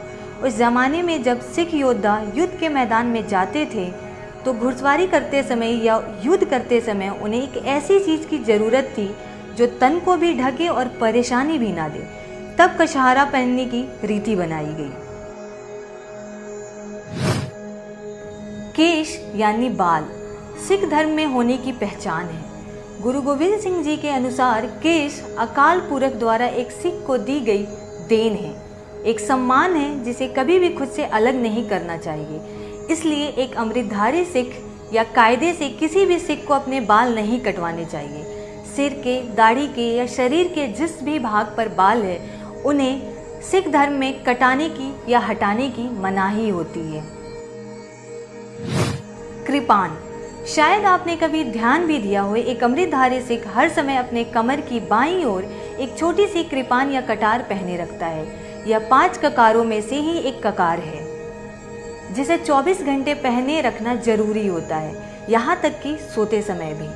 अगर स्नान किया जा रहा है तो उस समय इस कृपान को सिर पर पगड़ी के साथ बांध लिया जाता है, लेकिन कभी भी अपने तन से अलग नहीं किया जाता। गुरु गोविंद सिंह जी के वचन के अनुसार उनके सिख को बुराई से लड़ने के लिए हर समय तैयार रहना चाहिए और यह कृपान उसका हथियार है जिसे सिर्फ और सिर्फ अहिंसा पर जीत पाने के लिए ही इस्तेमाल करें। ठीक है, जो व्यक्ति संत रामपाल जी के ज्ञान से अपरिचित हैं, जो उनके भगत नहीं हैं, जो सिख समाज से जुड़े हुए हैं, वो भले ही उन परंपराओं का निर्वाह करें, हमें कोई ऑब्जेक्शन नहीं, हमें कोई दिक्कत नहीं है। चाहे पगड़ी पहने, चाहे मूछे बढ़ा के रखें, चाहे दाढ़ी बढ़ा के रखें, चाहे साफ रखें। ये वीडियो उनके लिए नहीं है, ये वीडियो केवल उन लोगों के लिए है जिन लोगों ने सिख समाज से होने के बावजूद सतगुरु रामपाल जी भगवान से उपदेश ले लिया है, सिख समाज से होने के बावजूद संत रामपाल जी के मानव धर्म को स्वीकार कर लिया है और उसके बावजूद भी, भगत बनने के बावजूद भी उन तमाम पहली वाली परंपराओं को ढो रहे हैं, उन परंपराओं के वजन को ढो रहे हैं। वो 2 किलो का वजन पगड़ी का, बालों का अपने सिर पर ढो रहे हैं। आपका कितना समय बर्बाद हो रहा है। परमात्मा ने हमें एक एक श्वास की कीमत बताई और आपका कितना समय बर्बाद होता है बाल धोने में, बालों को संवारने में, बालों को जो है वो कंघा करने में, बालों को बांधने में, फिर उसके ऊपर वो पगड़ी पहनने में, फिर कभी कभार उस पगड़ी को साफ करने में, धोने में। आपका कितना समय बर्बाद हो रहा है। दाढ़ी वगैरह ना ढंग से आप नहा पाते, ना ढंग से आप जी जो है अपने चेहरे को, अपने सर को साफ कर पाते। क्या आवश्यकता है इन चीज़ों की। हम मानव धर्मी है और मानव धर्मी की पहचान है बिल्कुल सिंपल सादा व्यक्ति, कोई दिखावा नहीं, कोई परंपरा का निर्वाह नहीं, पहले वाले धर्मों की सारी पहचानें समाप्त। भाई जब तक आप अपनी पहले वाली पहचान को समाप्त नहीं करोगे तो संत रामपाल जी के भगत के रूप में आपकी पहचान कैसे बनेगी, बन ही नहीं सकती। अगर आपने उन धर्मों को छोड़कर संत रामपाल जी के धर्म को अपनाया है तो भाई संत रामपाल जी के धर्म को सही रूप में आप उस समय तक नहीं अपना सकते जब तक आप अपने पहले वाले धर्म की परंपराओं का परित्याग नहीं करेंगे। जिस प्रकार एक बच्चे का स्कूल में एडमिशन करवा दिया जाता है, एडमिशन होने के बाद उस बच्चे ने बहुत सारी बातों का परित्याग करना पड़ता है। स्कूल जाने के बाद उस बच्चे को एक ड्रेस कोड में रहना पड़ता है। स्कूल में जो ड्रेस है वो पहननी पड़ती है और पहले वो घर पे जो मर्जी कपड़े पहना करता था, लेकिन एडमिशन लेने के बाद उसकी मनमानी नहीं चलेगी। स्कूल के कायदे कानून के अनुसार चलना पड़ेगा। स्कूल में उसको स्कूल की ड्रेस पहन के ही जाना पड़ेगा।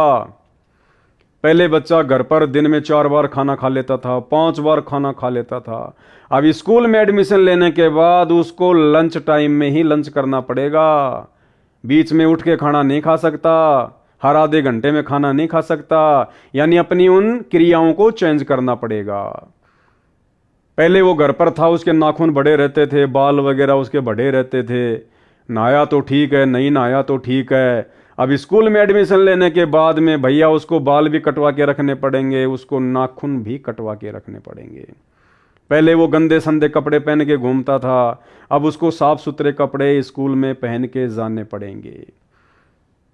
तो इसी प्रकार से यदि आप संत रामपाल जी के भक्ति मार्ग में एडमिशन ले चुके हैं, यदि आप जी मानव धर्मी बनना चाहते हैं, तो आपने अपने पहले वाले धर्म की परंपराओं को त्यागना पड़ेगा। वो रीति रिवाज, वो कुरीतियां आपने त्यागनी पड़ेगी। उनके लिए, उन परंपराओं के लिए संत रामपाल जी के मानव धर्म में कोई जगह नहीं है, किसी भी प्रकार की कोई जगह नहीं है। तो भाइयों और बहनों, आप विचार करना, ये संदेशा सतगुरु रामपाल जी भगवान के आशीर्वाद से आप तक पहुंचा दिया गया है। सत्सेवक भाई बहन तो पहले से ही इन चीज़ों को फॉलो करते हैं, वो तो उन तमाम धर्म की पहचानों को मिटा चुके हैं और अपनी पहचान केवल अपने गुरुदेव को बना चुके हैं, भक्ति मार्ग को बना चुके हैं कि एक भगत कैसा होता है, भगत का रहन सहन, उसका उठना बैठना, बोलना चलना, उसका पहनावा कैसा होता है, ये आपको साध संगतियों में आने से पता चलेगा। और दूसरी तरफ सतलोक आश्रमों से जुड़े हुए भाई बहन अभी तक अपनी उन्हीं वर्ण, जाति, धर्म, समाज की परंपराओं में घुसे हुए हैं। तो भाई यदि वास्तव में आपने संत रामपाल जी के रहम, उनकी कृपा, उनके आशीर्वाद को प्राप्त करना है, यदि आपने वास्तव में संत रामपाल जी से उपदेश लेने के बाद मानव धर्मी बनना है, उनके चरणों में जगह प्राप्त करनी है, सतलोक के लिए आपने अपने टिकट रिजर्व करवानी है, बुक करवानी है, तो भाई आपने संत रामपाल जी के यथार्थ 13वें सत कबीर पंथ के अनुसार ही चलना पड़ेगा, रहना पड़ेगा, बनना पड़ेगा। अब आप चाहे हिंदू थे या मुसलमान थे, सिख थे या ईसाई थे, भले आपको अच्छा लगे या बुरा लगे, भले आपको लोक लाज सताए या समाज का भय और डर सताए, भाई आपने ज्ञान आधार से अपनी उन कमजोरियों को दूर करना पड़ेगा। अन्यथा पूर्ण रूप से संत रामपाल जी के भगत नहीं कहे जा सकते। टाइम पास के लिए भले आप चाहे आश्रमों में जाओ, चाहे अपनी भक्ति करो, लेकिन पूर्ण रूप से संत रामपाल जी का आशीर्वाद प्राप्त नहीं कर पाओगे। और यदि उन आश्रमों से जुड़े होने के बावजूद भी आपकी इन भक्ति क्रियाओं में कोई बदलाव नहीं हो रहा है, आप समाज की लोक लाज को नहीं छोड़ पा रहे, आप उन तमाम धर्मों की परंपराओं को नहीं छोड़ पा रहे, तो भाई प्रार्थना है साध संगति के वीडियो देखना शुरू करो और सतगुरु रामपाल जी भगवान से प्रार्थना करो कि हे परमेश्वर, हमें भी साध संगति से जुड़े हुए सत्सेवक भाई बहनों की तरह सत्सेवक बनाओ परमात्मा। हम भी समाज की परंपरा, धर्म की परंपरा, जाति और वर्ण की परंपराओं से पीछे हटें। हे गुरुदेव, हम भी आपके तत्व ज्ञान को आधार बनाकर आपके ऊपर विश्वास करके भक्ति करें। तो भाई साध संगति के वीडियो देखना शुरू करो और साध संगति के वीडियो के लिए फेसबुक पर जाकर लिखिए पवन दास इज लाइव, मानव धर्मी पवन दास। यूट्यूब पर जाकर भी सर्च कर सकते हैं पवन दास इज लाइव, शंका समाधान विद पवन दास, साध संगति के वीडियो। इस प्रकार से आप सर्च करेंगे तो आपको तमाम प्रकार के ये वीडियो मिलेंगे, जिनमें सभी प्रकार की जानकारियां गुरुदेव के भक्ति मार्ग से संबंधित, उनके नियम और मर्यादाओं से संबंधित प्रोवाइड करवाई गई हैं। समय बहुत थोड़ा है, बाद में रोओगे, पछताओगे। आपके पास में एक मौका है, जब तक सतगुरु रामपाल जी भगवान हिसार जेल से बाहर अपनी लीला पूरी करके अपने मिशन को पूरा करके नहीं आ जाते हैं, उस समय तक आपके पास समय है कि आप एक भगत बन सकते हैं।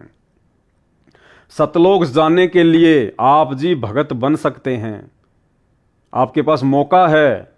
एक बार गुरुदेव हिसार जेल से बाहर आए तो भाई वर्तमान में जितने लोगों ने गुरुदेव से नाम दीक्षा ले रखी है, फिर उन लोगों को भगत बनने का मौका नहीं मिलेगा, बिल्कुल नहीं मिलेगा। यानी आपने अपना ये जीवन बर्बाद कर दिया, अब आपको नेक्स्ट जीवन लेना ही पड़ेगा। वर्तमान में जिन जिन लोगों ने उपदेश ले रखा है, ये उन लोगों के लिए है। बाकी उनके बाहर आने के बाद जितने लोग उपदेश लेंगे वो एक दूसरा बैच होगा। उस बैच की फिर क्या मर्यादा होगी, क्या नियम होंगे, कैसे परमात्मा उनकी परीक्षा लेगा, वो बाद की बात है। लेकिन वर्तमान में सन 2014 बरवाला कांड के बाद से उन तमाम लोगों की परीक्षा है, उन तमाम लोगों को भगत बनने का गुरुदेव ने एक मौका दिया है, जो लोग सतगुरु रामपाल जी भगवान से उपदेश प्राप्त कर चुके हैं। बाद में रोओगे, पछताओगे, मौका नहीं मिलेगा।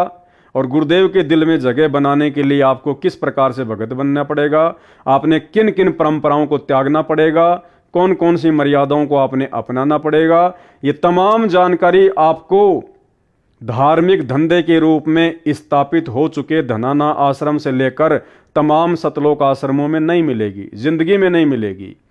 ये तमाम जानकारी यदि आपको चाहिए तो आपको सात संगति की वीडियो देखना पड़ेगा, आपको सात संगति से जुड़ना पड़ेगा। अन्यथा भैया जैसा बीज बोओगे वैसा ही काटोगे। परमात्मा ना किसी को अच्छा कहेगा ना किसी को बुरा कहेगा, अंत में यहीं रह जाओगे, पैर फिसल जाएगा, जन्म जन्म प्राप्त करते रहोगे, यहाँ के सुख भोगते रहोगे, क्योंकि भक्ति हम ऐसी कर रहे हैं। इस भक्ति में यदि हम मर्यादा में ना रहे तो हमारी कमाई इतनी बन जाएगी, पार तो नहीं हो पाएंगे। पार तो वही होगा जो पूरी तरह से मर्यादा में रहेगा।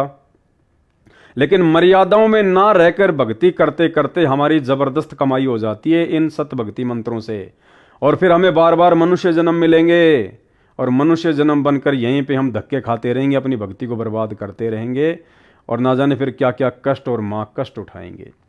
तो भाई और बहनों, फिलहाल मौका है, हाथ जोड़ के प्रार्थना है, मान बढ़ाई अहंकार को त्याग दो, ये व्यर्थ की परंपराओं को त्याग दो।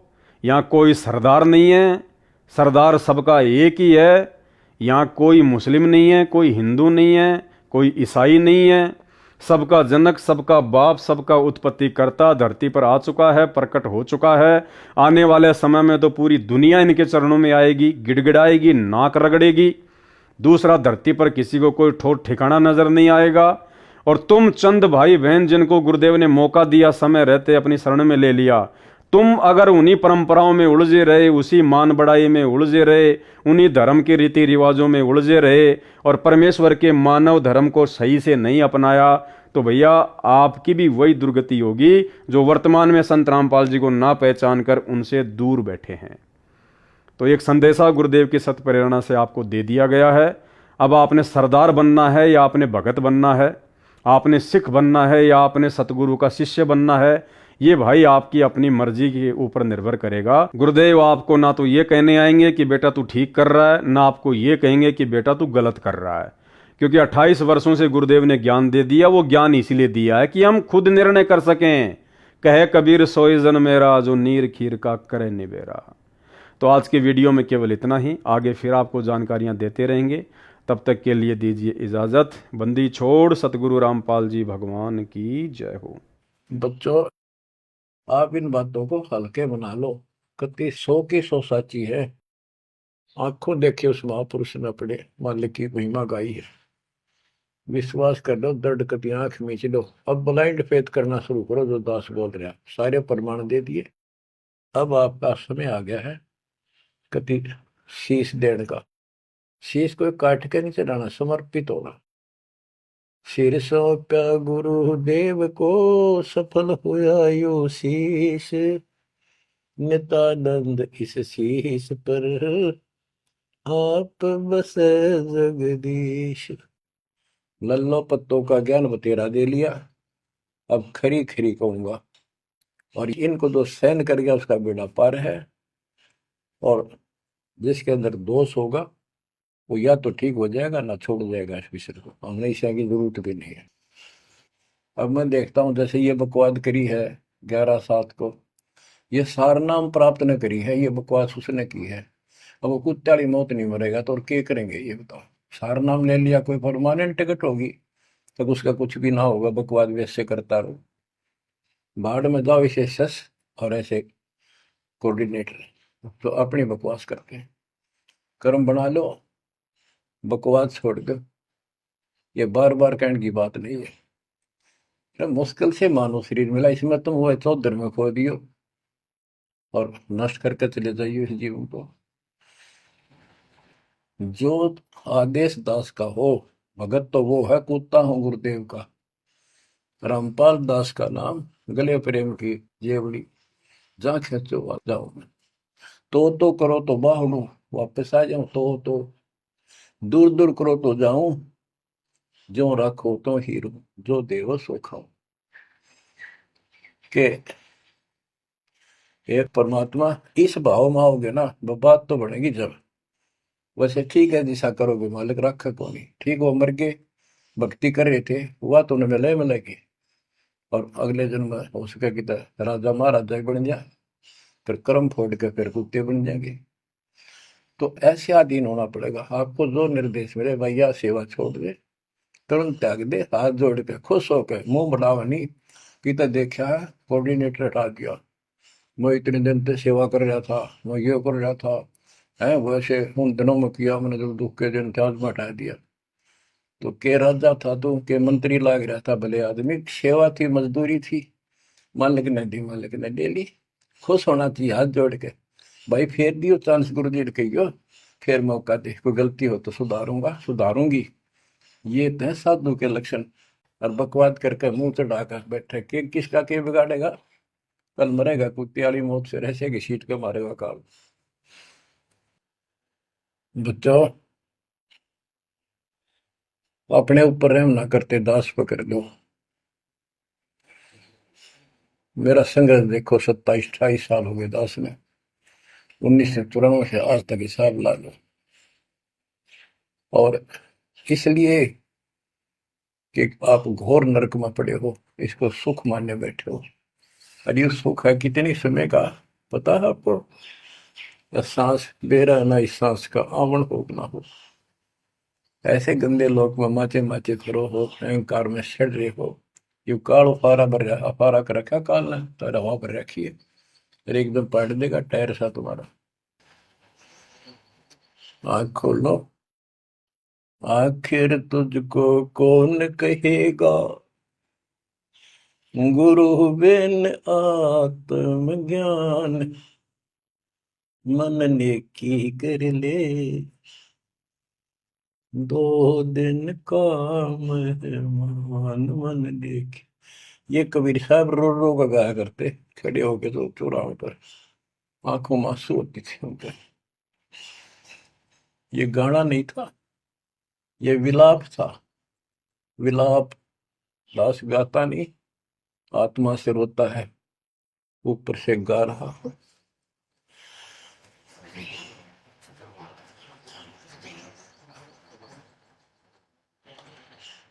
120 साल आपके बाप, आपके पिता